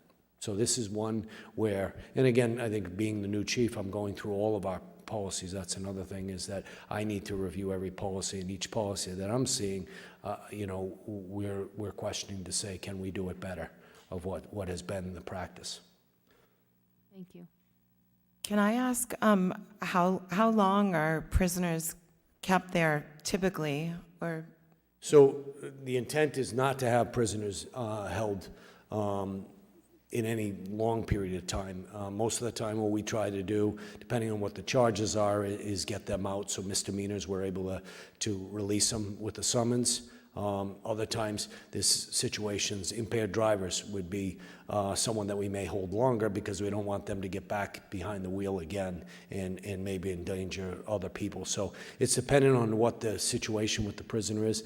Then there's more serious criminals that have felonies that would be held until they were brought up to the ACI and then, held for court. So it's kind of difficult to really determine across the board, but, you know, this is a long-standing practice in the police department where if there was a prisoner back there, no one was allowed to be back in that area, and I just don't think that it's needed to have it. We have enough security in there and doors that we can section off and keep the prisoners secure as well as non-sworn members, and we can better serve our community by, when they come for fingerprints, we're able to take their fingerprints in a timely manner and turn it around quickly. Yeah, that's great, because when I volunteered at the schools, I had to go back, you know, because it wasn't available at the time, but okay, well, good, thank you. Thank you. All right, do I hear a motion on 7A? Motion to approve item 7A. And that motion's going to be Oh. approved as presented with the exception of that section J, where we're going to insert the word "not" in the third sentence. As presented with the addition of not into the third sentence of item J. Second? All right, we have a motion and a second. Any discussion? All in favor? Aye. Anyone opposed? No. All right, that passes. Thank you, Chief. All right, thank you. All right, that's going to bring us to new business. A is a resolution continued from April 24, 2023, authorizing the town clerk to advertise for order of notice of public hearing relative to a proposed amendment to the town code as follows. This is something we discussed a little bit at the last meeting. I like the different options here. It gives us flexibility as to what we'd like to do on the night of the public hearing, so I'm cool with this. But, your motion. Just a question for Mike before we go on. So I don't know if Amy was here last time, and I had a couple of questions, and I didn't know, my question is, did we need to come back with a new business item, or could we have edited it in the meeting and then just advertised it? So because it's going to be an ordinance change, to go through that full process. Okay, just asking. All ordinances, we have to, it's specified by charter. Okay, thank you. Okay. So. Okay. We're going to advertise all three options and then decide in 2 weeks? No, you should pick, we want you to Oh. choose one tonight. Option Oh. 2. That way, when it gets advertised, we'll advertise the one you prefer. Oh, I think I would prefer option 2. I mean, I think that makes it's very straightforward, you know, if it's Sunday or Christmas, you don't have to worry about it, right? So, Mike, as far as notice is concerned, we cannot advertise that we're considering 3 different options.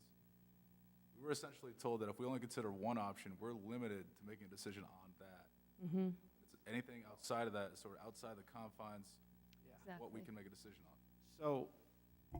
So if you don't want to choose a single option this evening, you can instruct the clerk to advertise all 3.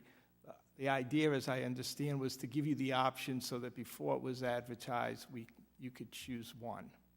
But you can do it whatever. might be a little confusing to advertise 3 different options and then, because, don't forget, at the hearing itself, you have the right to amend it based on feedback from the public. So Place it in a different section code that was not advertised?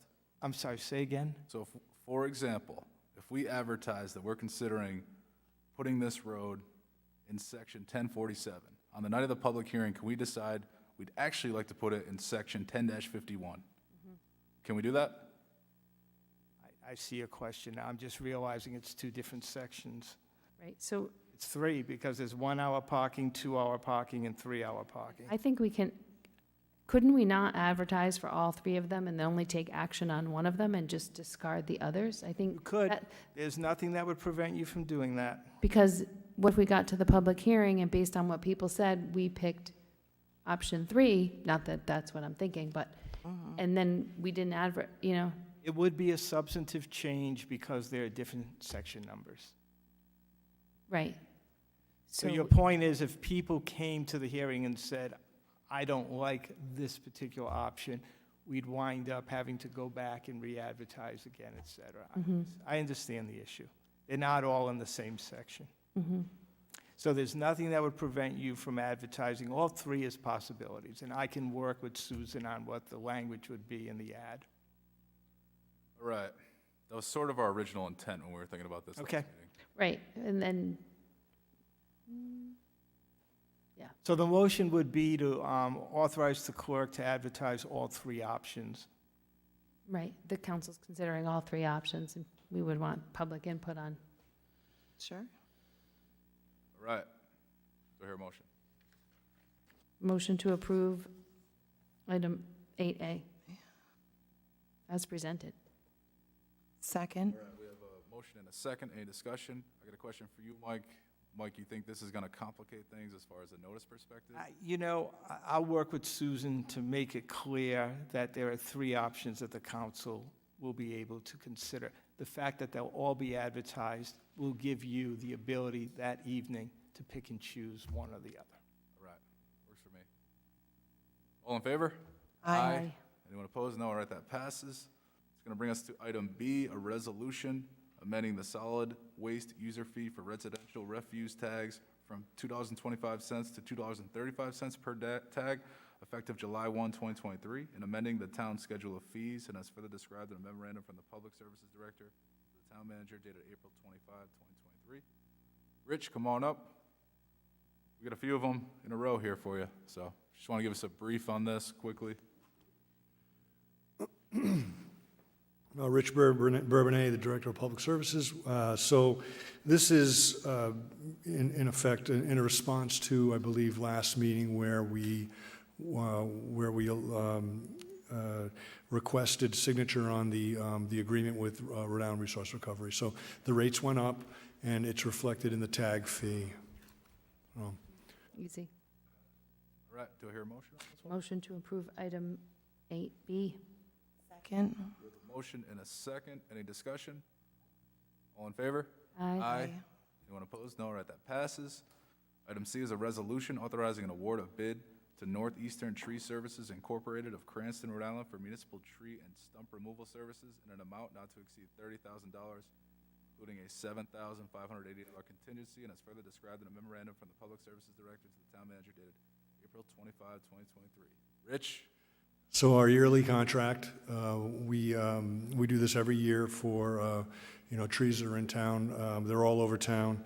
We have our tree warden go out and look at all of these trees to make sure that they're, in effect, eligible to come down. And we put it out to bid. So we have about 27 trees we're going to do this year.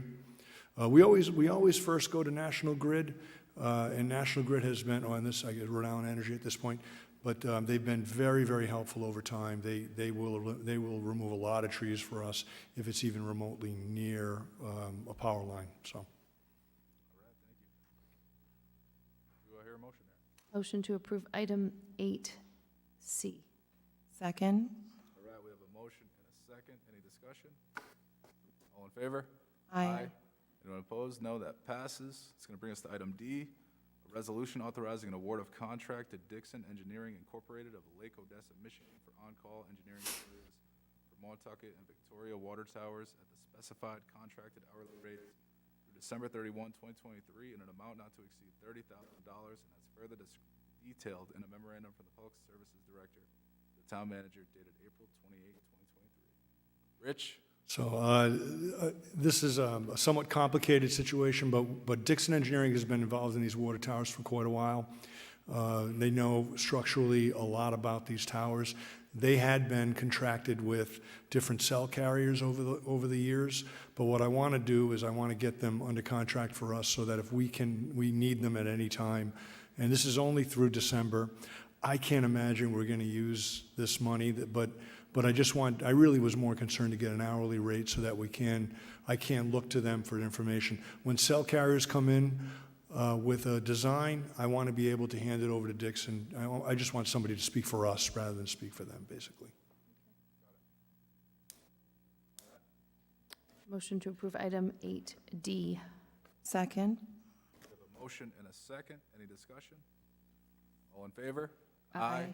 Anyone opposed? No. All right, that passes. It's going to bring us to E, a resolution authorizing an award of contract to Stonkus Hydraulic of Bellingham, Massachusetts for valve incidental equipment upgrades to the South Shore Water District interconnect at an amount not to exceed $44,905, including a contingency of $5,000, and as further described in and a memorandum from the Director of Public Services to the Town Manager dated May 1, 2023.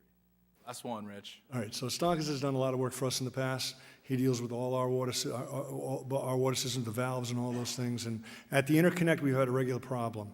The valve doesn't turn off when it's supposed to. And there's a lot of reasons for that. It's a long distance from the tank. What happens is the tank overfills and it discharges. Now, it discharges overland into the park next door. It's not a property issue or any problem with damage to properties, but there is a concern for the loss of water here that I just want to kind of eliminate. This will consolidate our system a little bit better and make it work a little bit better for us. So that's it. Motion to approve 8E. Second. We have a motion and a second. Any discussion? All in favor? Aye. Anyone opposed? No. All right, that passes. All right, thank you. Thank you, Rich. It's going to bring us to item F, a resolution authorizing the town manager to execute individual payment in lieu of tax agreements for fiscal year 21-22, fiscal year 22-23, and fiscal year 23-24 with the Jewish Children's Home of Rhode Island in accordance with the Town Code, Chapter 17, Taxation, Article 4, Property Tax Exemptions and Payment in lieu of tax agreements for charitable organizations, Section 17-45. Mark, welcome. Thank you, Council President. The past several years, the pilot has been paid in full. It just hasn't gone through this process for the council. So it was suggested that for those 2 prior fiscal years that we put the pilot agreement through council. There is also on this agenda for fiscal year 24. I haven't set the dollar amount yet because the rate technically hasn't been set yet. That's to be determined, but we wanted to make this part of the agenda as well. Any questions for Mark? Do I hear a motion on this item? Motion to approve item 8F. Second. We have a motion and a second. Any discussion? All in favor? Aye. Anyone opposed? No. All right, that passes. Thank you, Mark. All right, thank you, Council President. Thank you. All right, it's going to bring us next to the town manager's report. 1 second, I just wanted to make sure, we didn't announce it, but Jess Rose is juggling childcare and being a working mom, so I just wanted to, she thought she was going to be late, but she's not able to attend, so she's just sends her regards. Just wanted to say it publicly. Appreciate her juggling. Sorry, Jim. Thank you. I was just going to say the exact thing. She texted me as well. She was going to come just late, but then she had some childcare issues that she apologizes. She's watching, so we can all wait for her. She is. Under the town manager's report, there'll be 3 items we'll discuss. The school building committee, the goals and objectives, and highlighting the senior services program. So the first thing we'll do is I'll bring Luke Murray up to talk about the school building committee.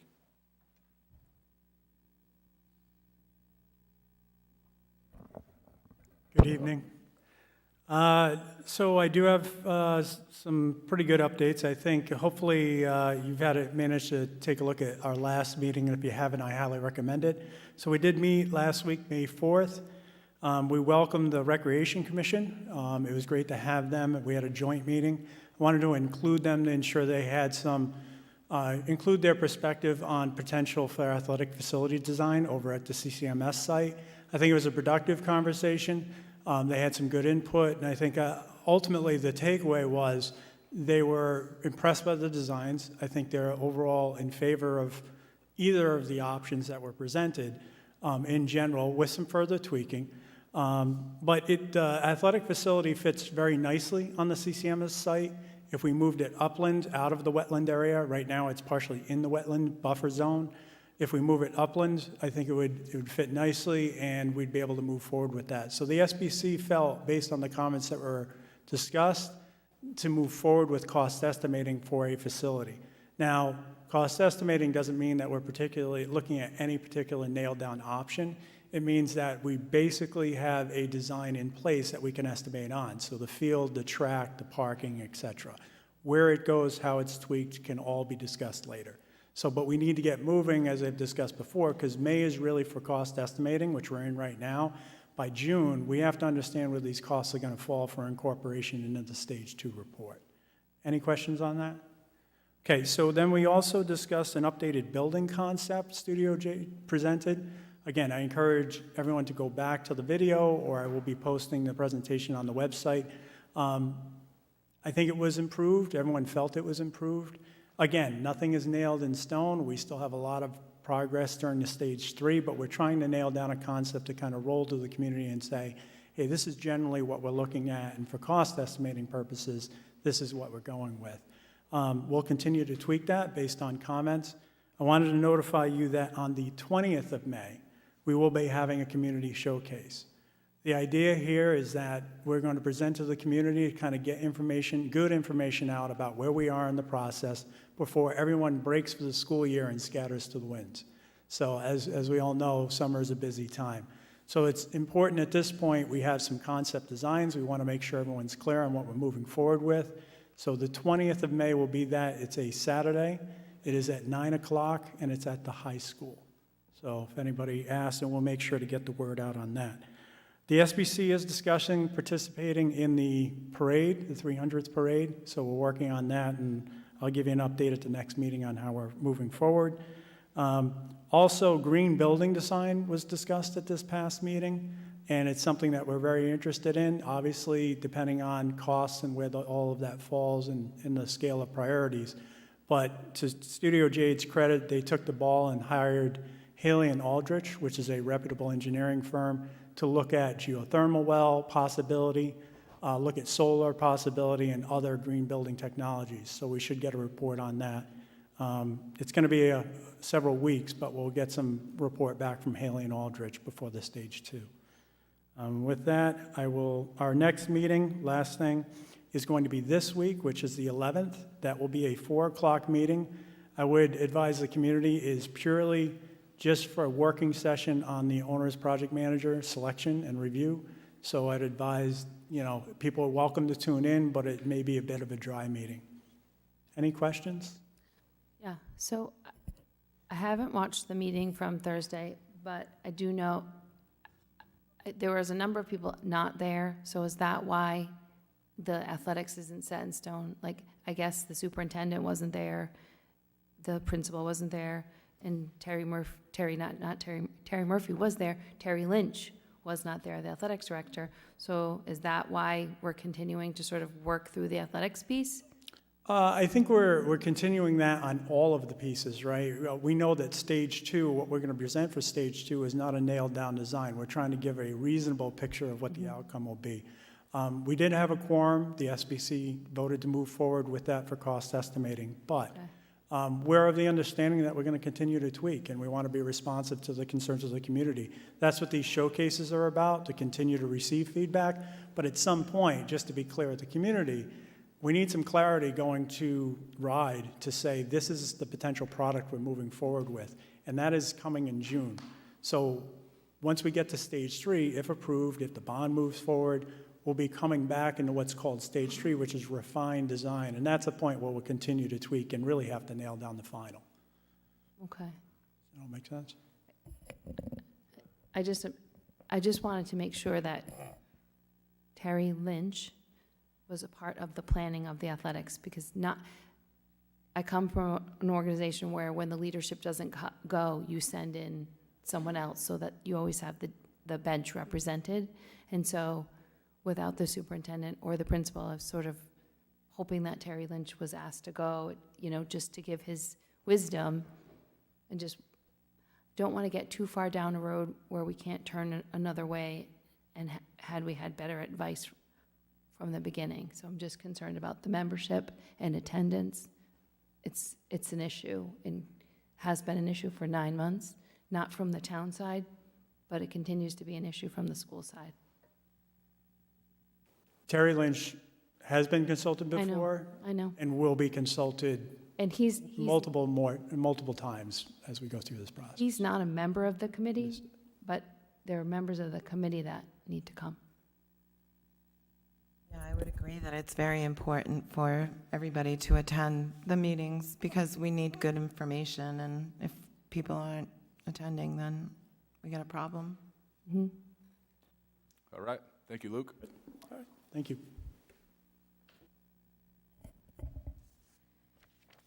The second item, Council President, in front of you have a written draft Town Council Goals and Objectives 22-24 term. There are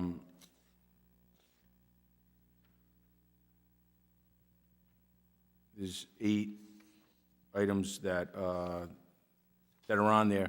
So what I would ask you, no, there's actually much more than that. We're up to 12. What is he saying? The draft for the Town Council Goals and Objectives 2024 term. So about a month ago, we had a pretty good meeting where the council just talked about what their goals and objectives are. We talked about, some specifics, but not a lot of specifics. The topics came up, but we really need to fill in the blanks with the goals and the objectives. But only you can really do that. So we're giving you the hard copy that you can use as a worksheet and write down what you think, and then you'll have it by email as well. And then we'll all meet together again and really get into more detail on it, and then we'll present to you the final document the meeting after that. So if I can get this within the next week, just take some notes on this, get it back to Ms. Camp, and then we'll continue the goals and objectives till finally, hopefully a month from now, they're all solidified. I know what your goals and objectives are.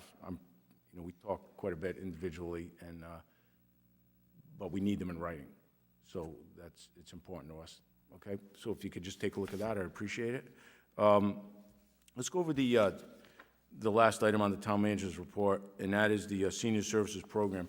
Before I call up the director, Sue DeMasi, and Terry Murphy, the director of public services, I just want to circle the loop, close the loop with what we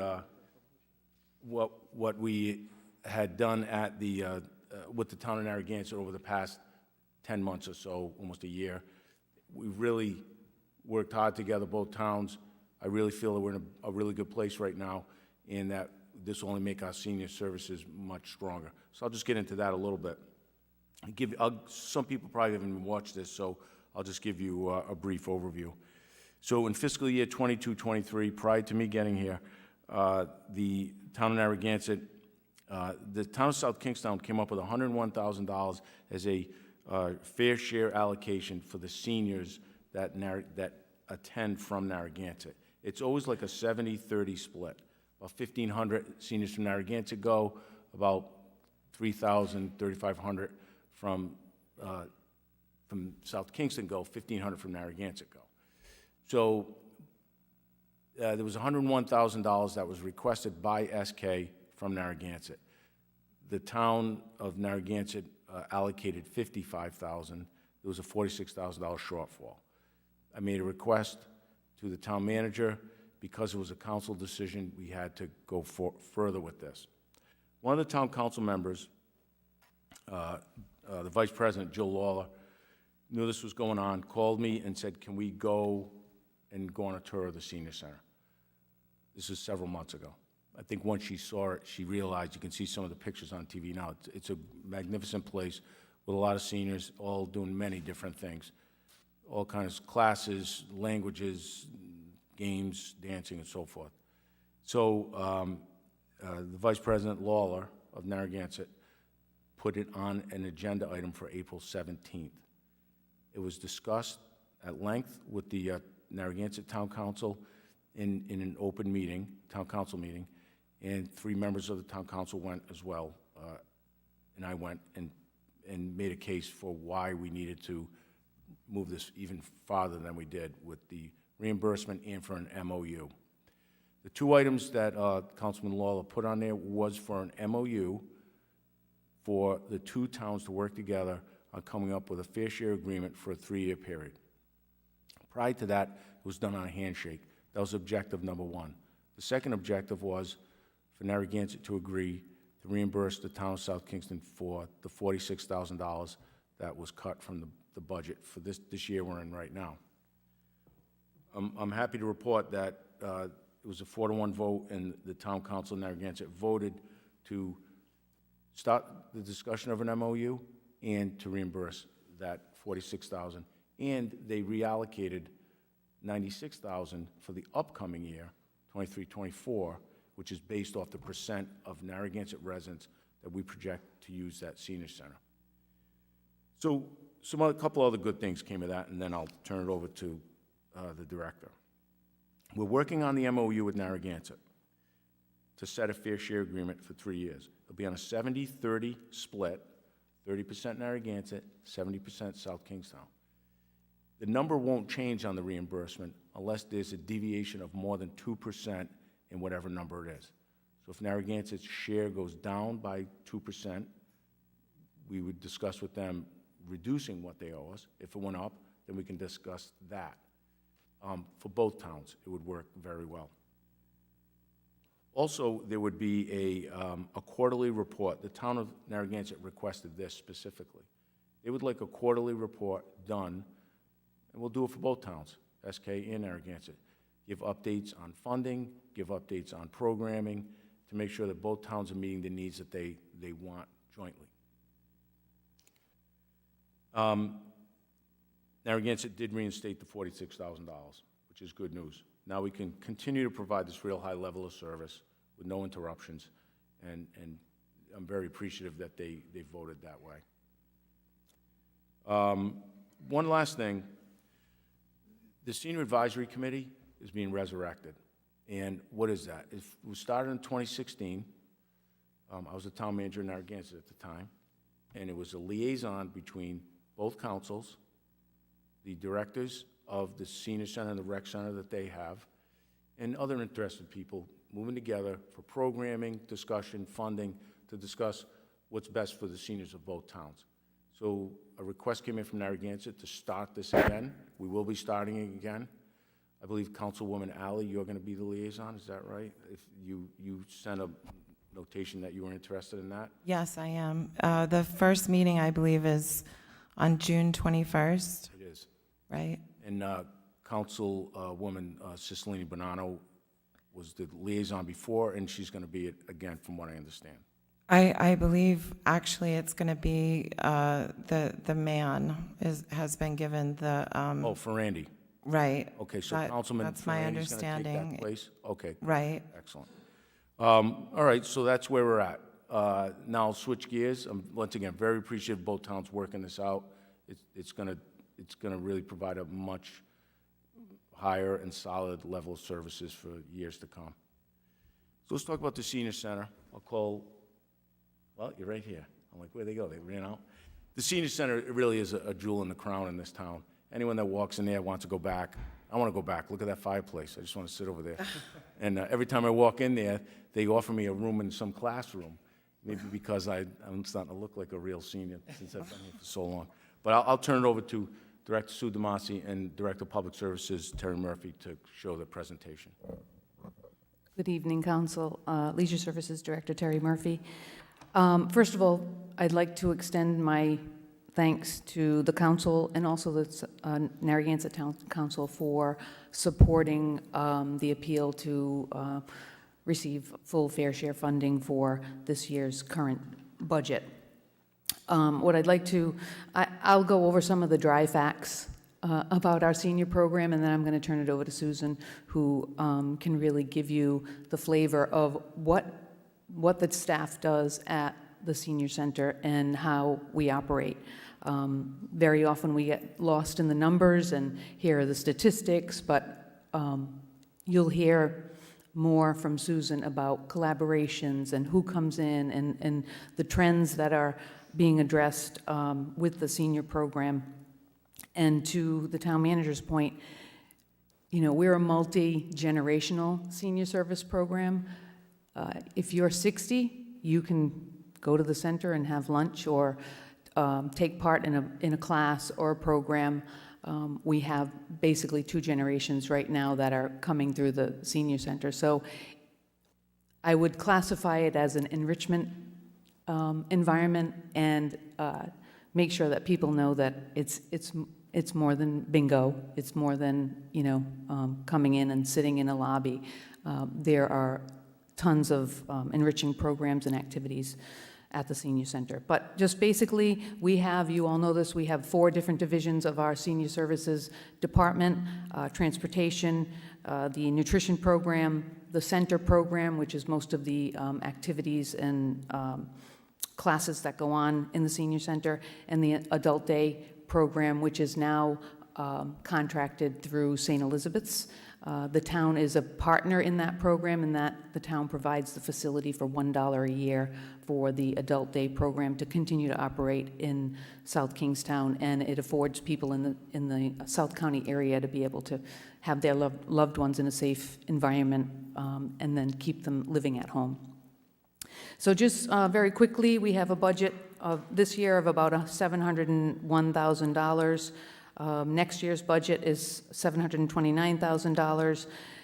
The town's contribution to that budget is about $508,000, and then the town of Narragansett has also committed to their fair share for that, and a balance of $125,000 is other revenue. And I point that out simply because the staff who is involved with bringing in that revenue writes grants, seeks out opportunities to pull in revenue that we otherwise would not have, and that would fall to the town tax base to cover that funding. So we have 4 full-time employees. We have Susan, our director, a program coordinator, our information specialist, and a bus driver. We have 2 part-time employees, that's a front desk aide and a kitchen aide. And we also contract with independent contractors for various programs that go on in the building. What I will say about the full-time staff, 3 out of the 4 of them are career professionals and have worked in the senior services arena for a combined 64 years. I think it's important to note that they are extremely experienced. They know their jobs. Their jobs have evolved over the years, and they've evolved with the times. So it's important to note that. Our director, Susan DeMasi, holds a master's degree in counseling. She has experience working with community action programs, West Bay and East Bay Community Action. She's very familiar with federal guidelines, particularly with the meal program, but also other services that are provided by the community action program. So there's a link there. She understands what that is, and it goes a long way for our department to be able to partner. Until just last year, we were the funding recipient from Tri-Town Community Action for information and referral, and some of the services that our information specialist provides. This year, we received that funding directly from the state. I'd also just like to point out that our staff during COVID, I can't say this enough, they pivoted. They went to remote programming immediately. They provided meals, pickup, and did not miss a beat. That was invaluable. Our meal distribution went up 50-fold. There were so many people isolated, but they got meals every day because we got the meals from the state. Our staff distributed them. Our van, our kitchen people, they went out and actually delivered meals. So I don't want to forget to congratulate them on doing an outstanding job. And then the other thing that I would point out is our staff is also involved in emergency services. They assist EMA in times of emergency with the special needs population. That is developed, it's put out through the state DOH. These are some of the things that most people would not be aware of. Our staff contacts the people who are on the special needs registry via telephone to find out if it's a hurricane, if there's power outages, there's a storm, that we're contacting these people before the event. So we know if they're home alone, we know if they have support systems in place, or we know if we have to contact EMA and say, look, these folks need to be the first ones to be addressed post-event, or they need to be evacuated. So I'd like to turn it over to Susan DeMasi. She's going to tell you more about the meat of the program that we don't often get to share, and this is our opportunity.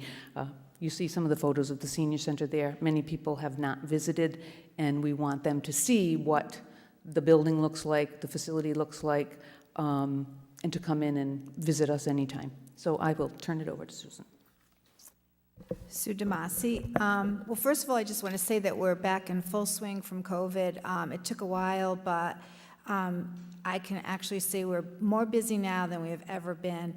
and the design of the senior center has changed. I think a lot of people that were holed up during COVID and were in their early 60s to mid 60s retiring have really decided that they needed to get out, explore the senior center, and realize that it's not a place where people just go and sit all day. Most of our participants come in, they still mingle around and whatnot, but they go to an activity. Very, very, very, very active.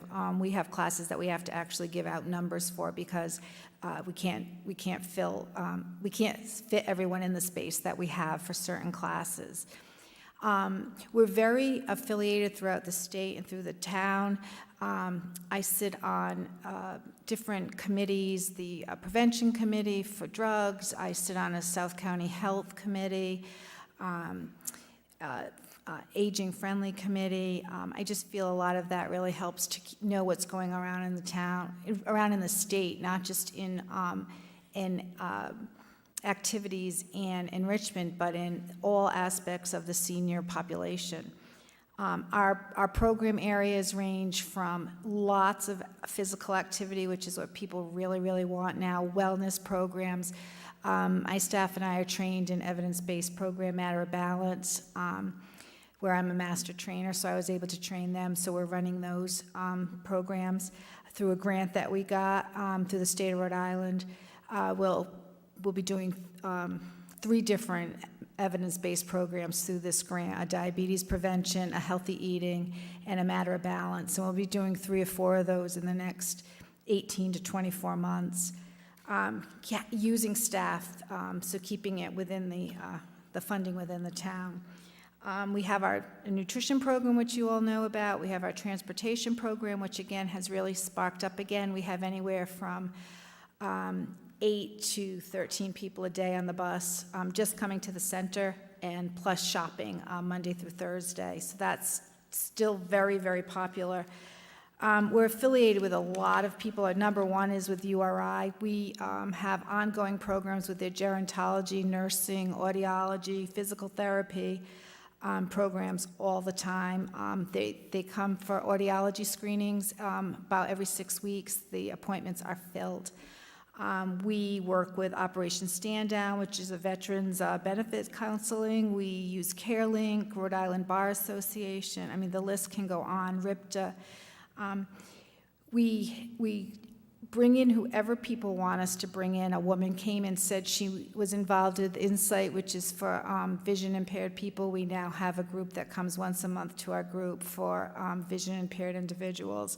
We have a caregiving group, a support group, a bereavement group, and a women's cancer support group that are all well attended, 2 book clubs.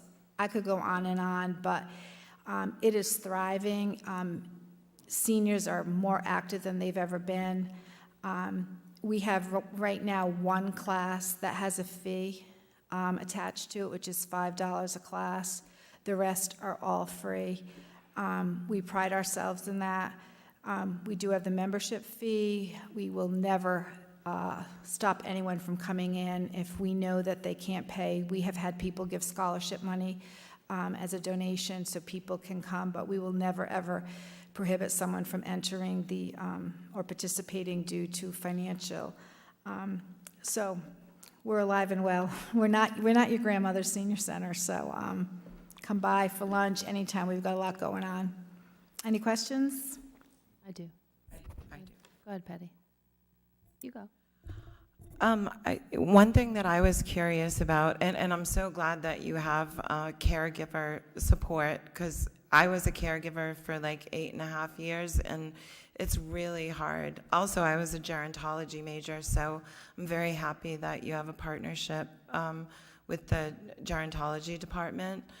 One of the things that I wanted to ask you about was, do you have anything like a telephone assurance program for like homebound seniors? I often thought that, you know, like for instance, when I was caretaking for my mother, she would have like enjoyed calling somebody maybe that was like in their apartment alone.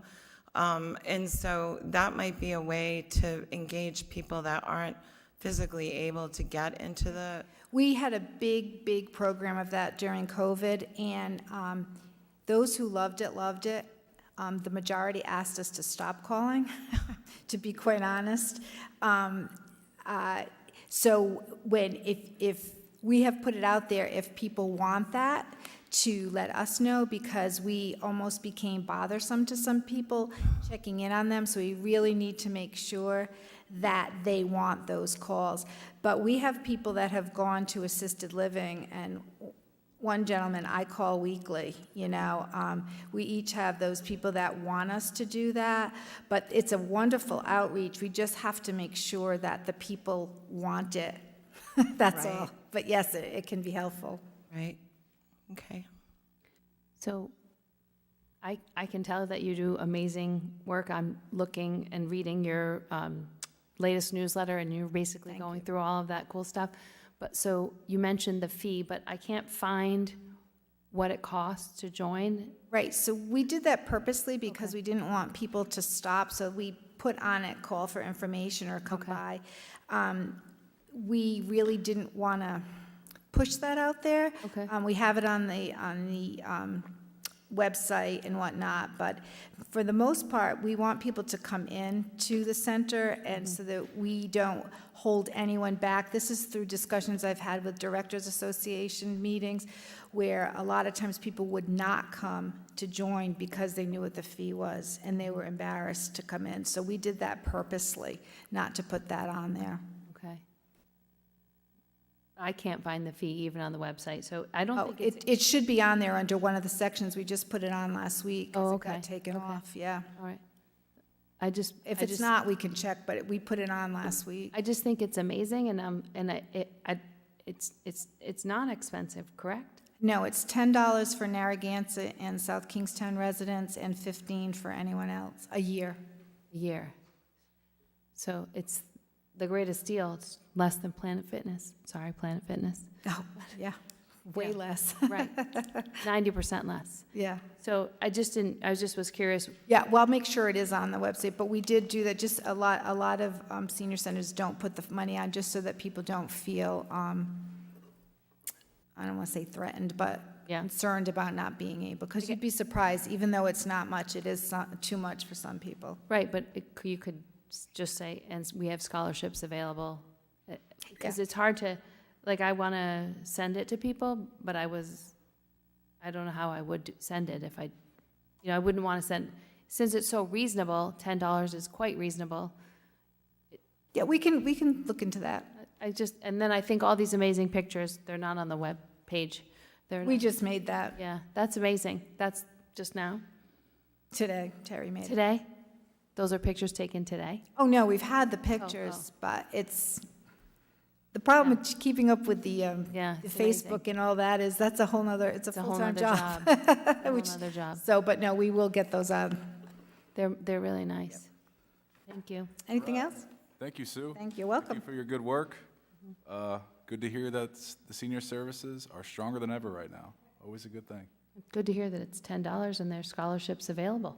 Yeah, absolutely. It's a fantastic value. It's a great place.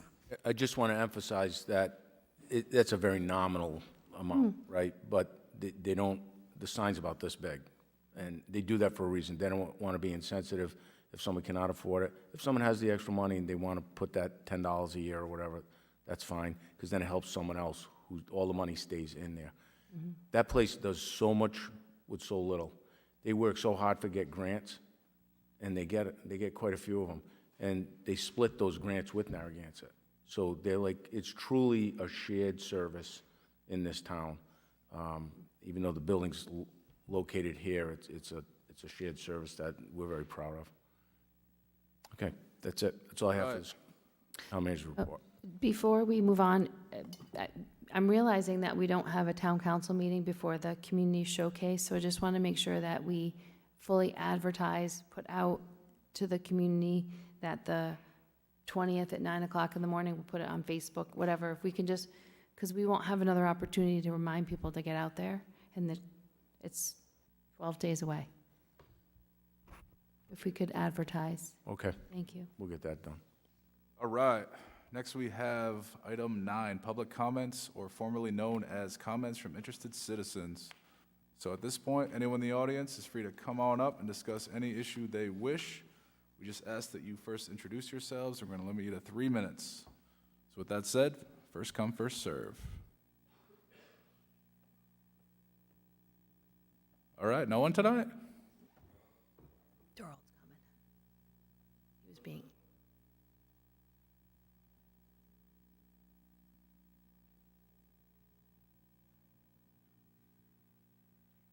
All right, Dorald, 3 minutes. I'm going to hold you to it. Sorry.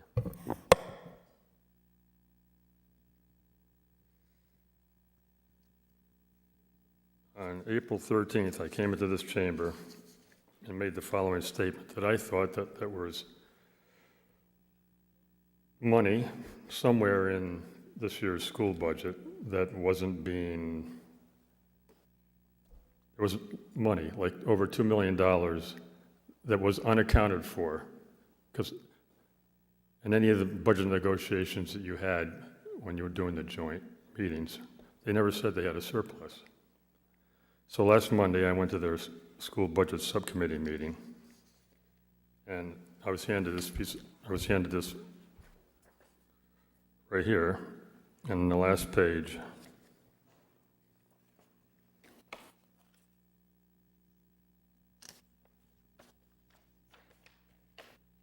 it says, if I had two good hands, I'd be quicker. Sorry.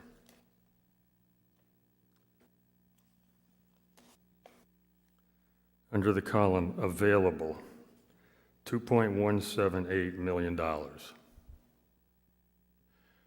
So they have $2.178 million this year as a surplus. Now, you told me that you guys do audits and you didn't believe it and blah, blah, blah. Well, it's true. Now let's add on to that. At the same meeting, I was given this piece of paper here that says proposed budget assignment of fund balance. So they had at the beginning of the 2021-22 school year, they had $3.5 million in their fund balance. They spent about $600,000 that year, so it went down to 2.8. Then this year, they spent another like $900,000, so it dropped it down to like $2 million, and they have proposed in this coming budget to spend another like $800,000. So all in all, they'll end up at the end of this next year with $1.1 million left over in their fund balance. Now, if you take the $2.27 million of surplus they have, that gives you $3.2 million. Now, using the same calculations I did to come up with the $2 million, I know for a fact that in this budget that you just adopted and you just approved, they have $1.6 million of compensation over and above what's required for the contractual obligations. That equals $4,000 per employee. So if you take that number and add it, you have $4.863 million 3-minute dinghy. We'll give you a little rope here to finish up. left over. So that's why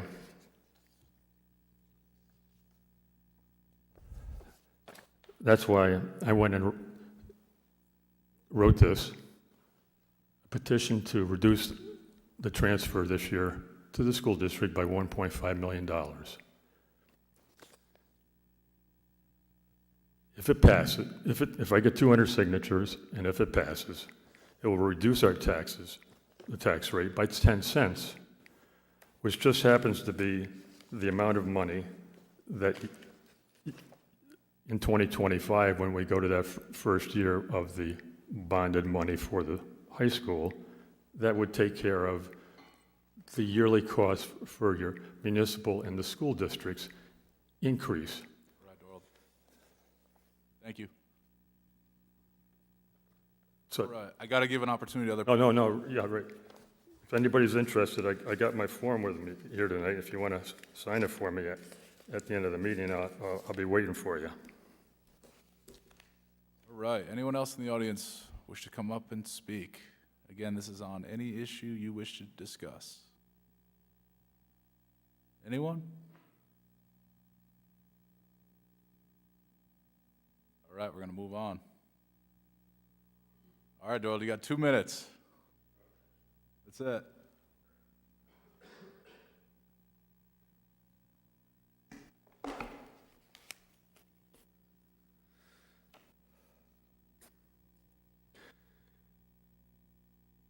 So if I get the 200 signatures, then on June 6th, we'll have a referendum as to whether or not the taxpayers want to reduce the transfer next year. I want people to know that just what I just told you means that there shouldn't be any verbiage from the school district saying, oh, we're going to have to cut sports, or we're going to have to cut the arts. That is not on the table. They don't have to cut anything. That's number one. More importantly, though, if it passes, it would reduce the floor for the following year from 56 million to 54.5 million. And why is that important? Because if our enrollment continues to drop, as it's projected to do so, the same thing could happen next year.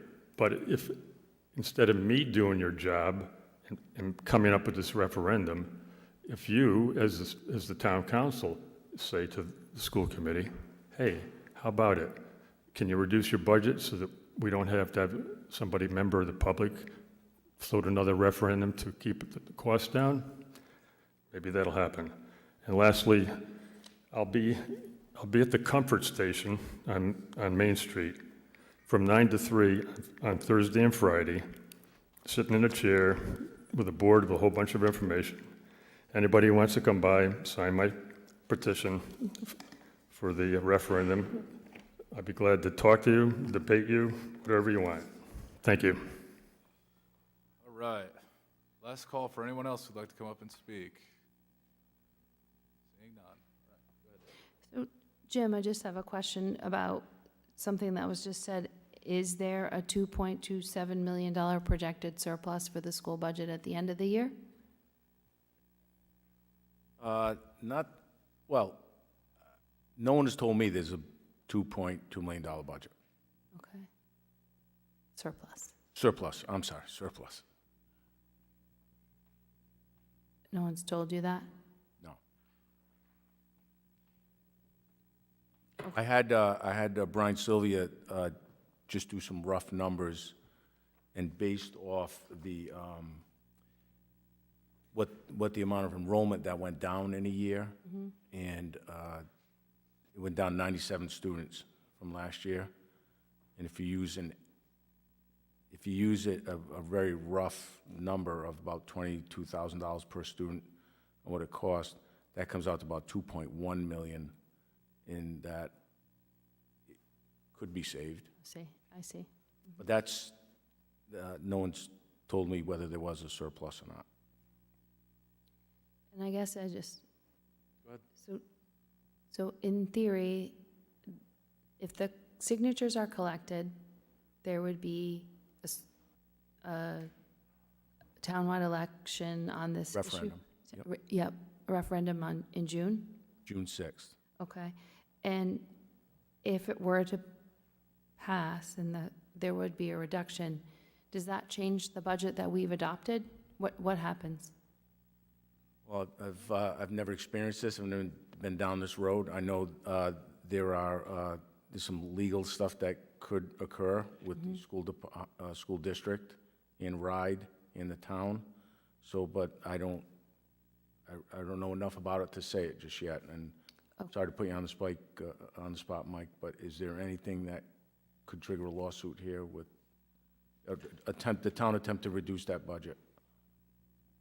So we're going to take this one step at a time. If the referendum passes, let's assume it does, and the taxpayers say, we don't want that 1.5 million to transfer.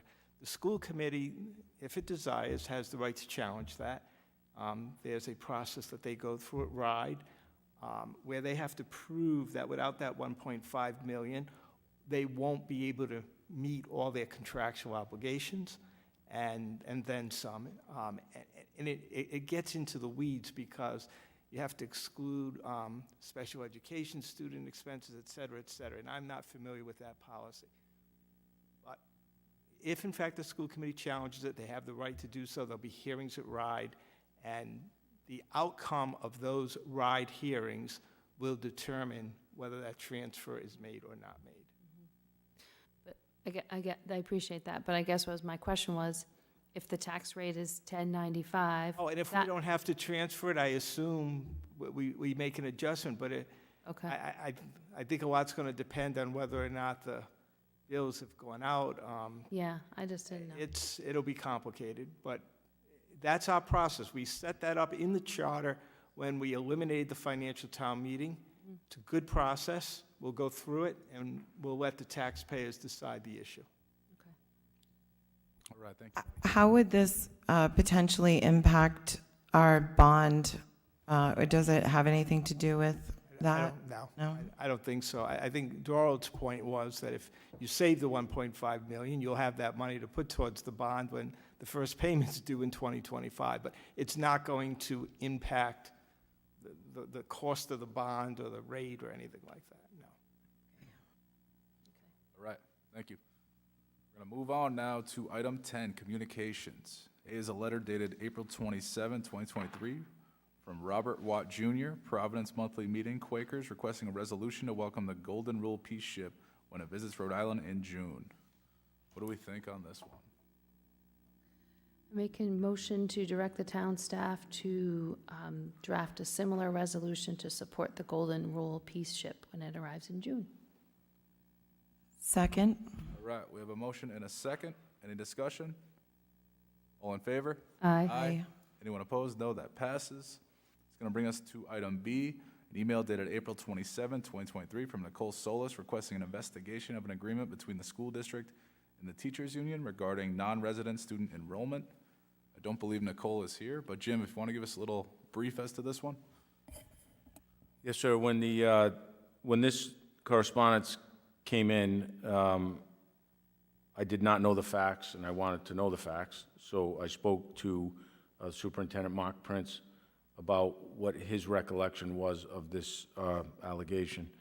And Mr. Prince stated that prior to him becoming the superintendent, the previous superintendent had entered into an MOU with the teachers union, and it was at the height of COVID.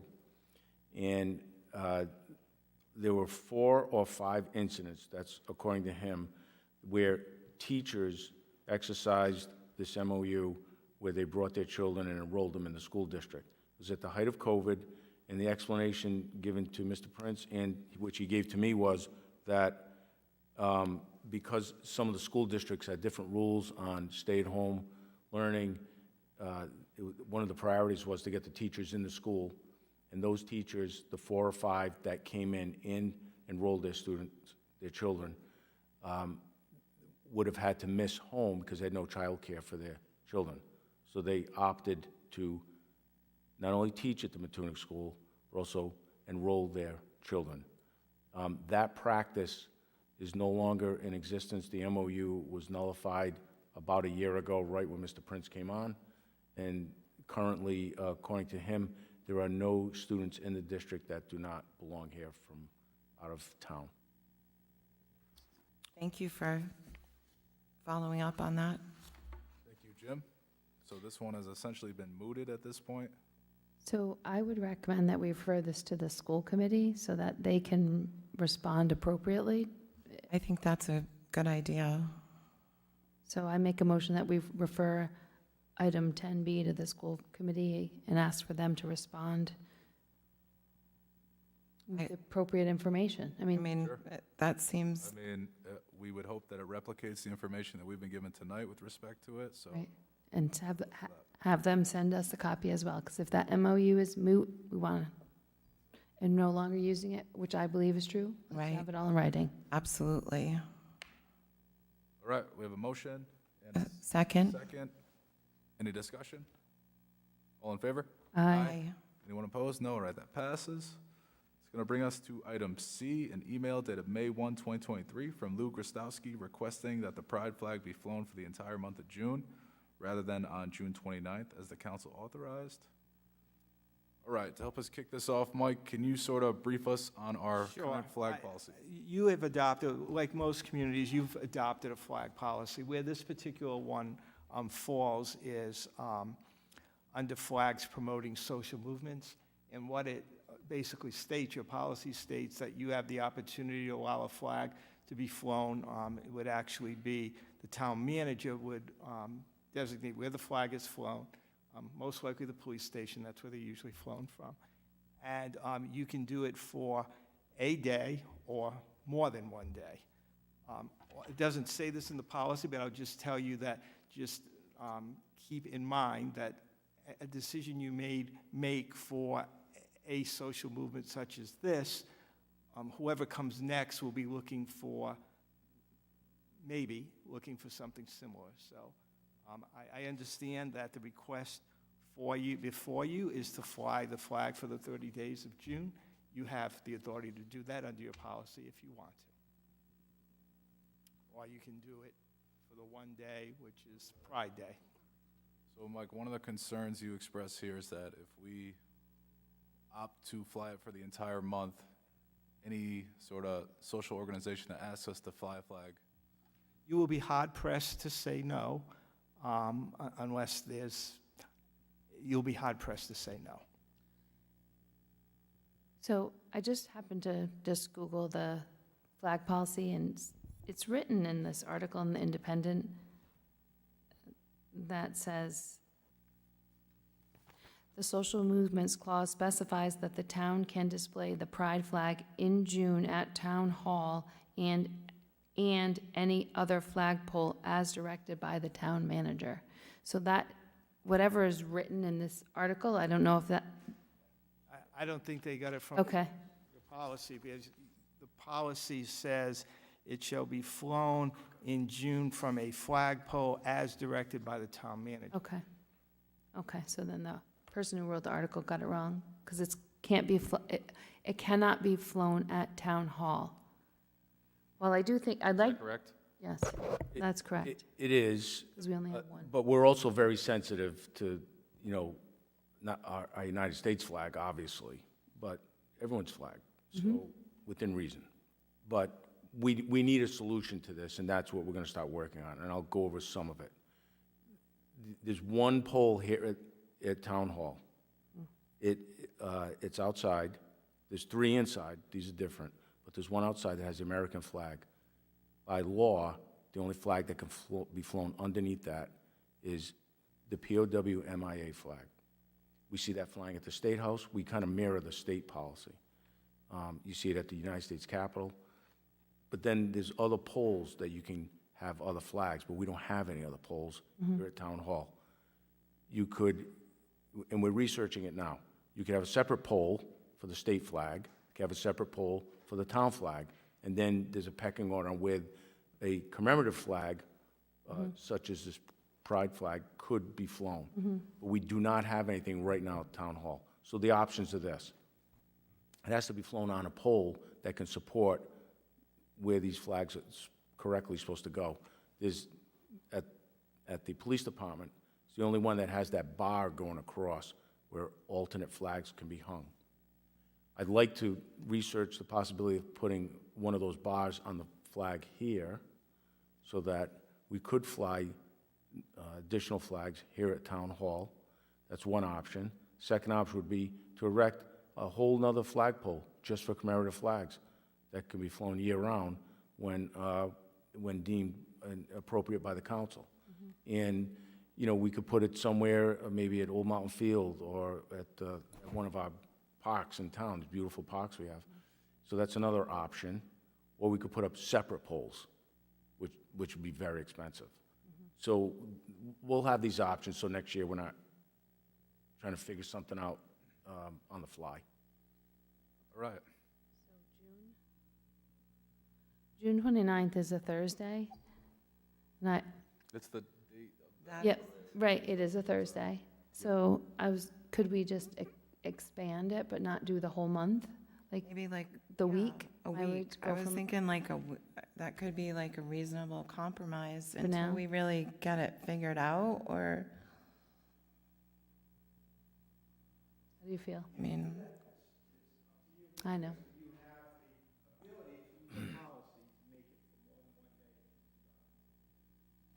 Do you want to do that? well, since, I mean, no, I don't have any problem. I just, since I've been on the council, there's only been one other flag request. So I don't know if there's going to be conceivably times when we could have multiple organizations wanting to, There could be, and there could be social movements which we don't agree with. right. So That that's the downside. Right. So, and actually, how is that determination made according to, is There it, was that case, right, Mike? Right, it's a Boston case, and that's why your flag policy specifically states all the language that it needs to state to be in compliance with that particular Supreme Court case. Do you have the ability to pick and choose? You do have some ability to do that as we put the special language into your policy, but it's always going to be a close call, and it's always going to be a case-by-case basis, and if some organization wants to pursue it, they will be able to do so. Right? You're right. Unlike some other towns that I'm familiar with, you haven't really received a lot of requests along these lines. Other towns have, though, just so you know. Okay. All right, obviously, a good cause here. I'm inclined to support it. The only concern I have is sort of us opening the door to potentially having to, or setting the new precedent for a social organization requesting a flag to be flown to sort of almost have it for a week as well if we go a week here. So I guess another question for you, Mike. If we decide a week on this, and then another organization comes, and we either deny or decide a day, does that open up potential for? Well, I mean, they'd have to come in and convince you as to why it should be more than one day. You can listen to the arguments, and then you'll make a decision. All right. They'll certainly point to this as one of the reasons, but it may be that another organization doesn't celebrate for an entire month the way Pride Month celebrates for a whole month. So All right. you will be able to weigh, but All right, let's do it the week, the Friday through the Thursday. Yeah, or just Monday through Friday. or, Through Friday? I was just thinking the week I mean, off. we can ask the organization which week they would prefer, but I like that. I think a week is a reasonable compromise, and then Whatever you want. give us a chance to, Monday through Friday. that would be June 26th through the 30th. Yeah. Yes. It'd be better if you set a time. Okay, The June, manager's going to need to know. so, June 26th through the 30th. We'll fly the pride flag at the police station. All right, I think that'll, 8 a.m. to 5 p.m.?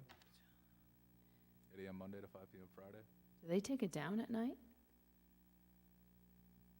can it only be Monday through Flag Friday, or Lighted, you can can we do keep it up. Sunday through Sunday to, I don't know if they're If the flag is lighted, it can stay up. like, 5 days, the work week, or a business week? I mean, a calendar week? The 25th to Well, I the think Monday 1st? through Friday, and it's sort of like that week is Pride Week, because the parade is Thursday. All right, I think it's fine, because then it's gonna be the 4th of July, and yeah, right. All right, you got it, 26th through the 30th? You need a specific time to put it up and take it down? now it's lit, right? Okay, all right. Do I hear a motion? Motion to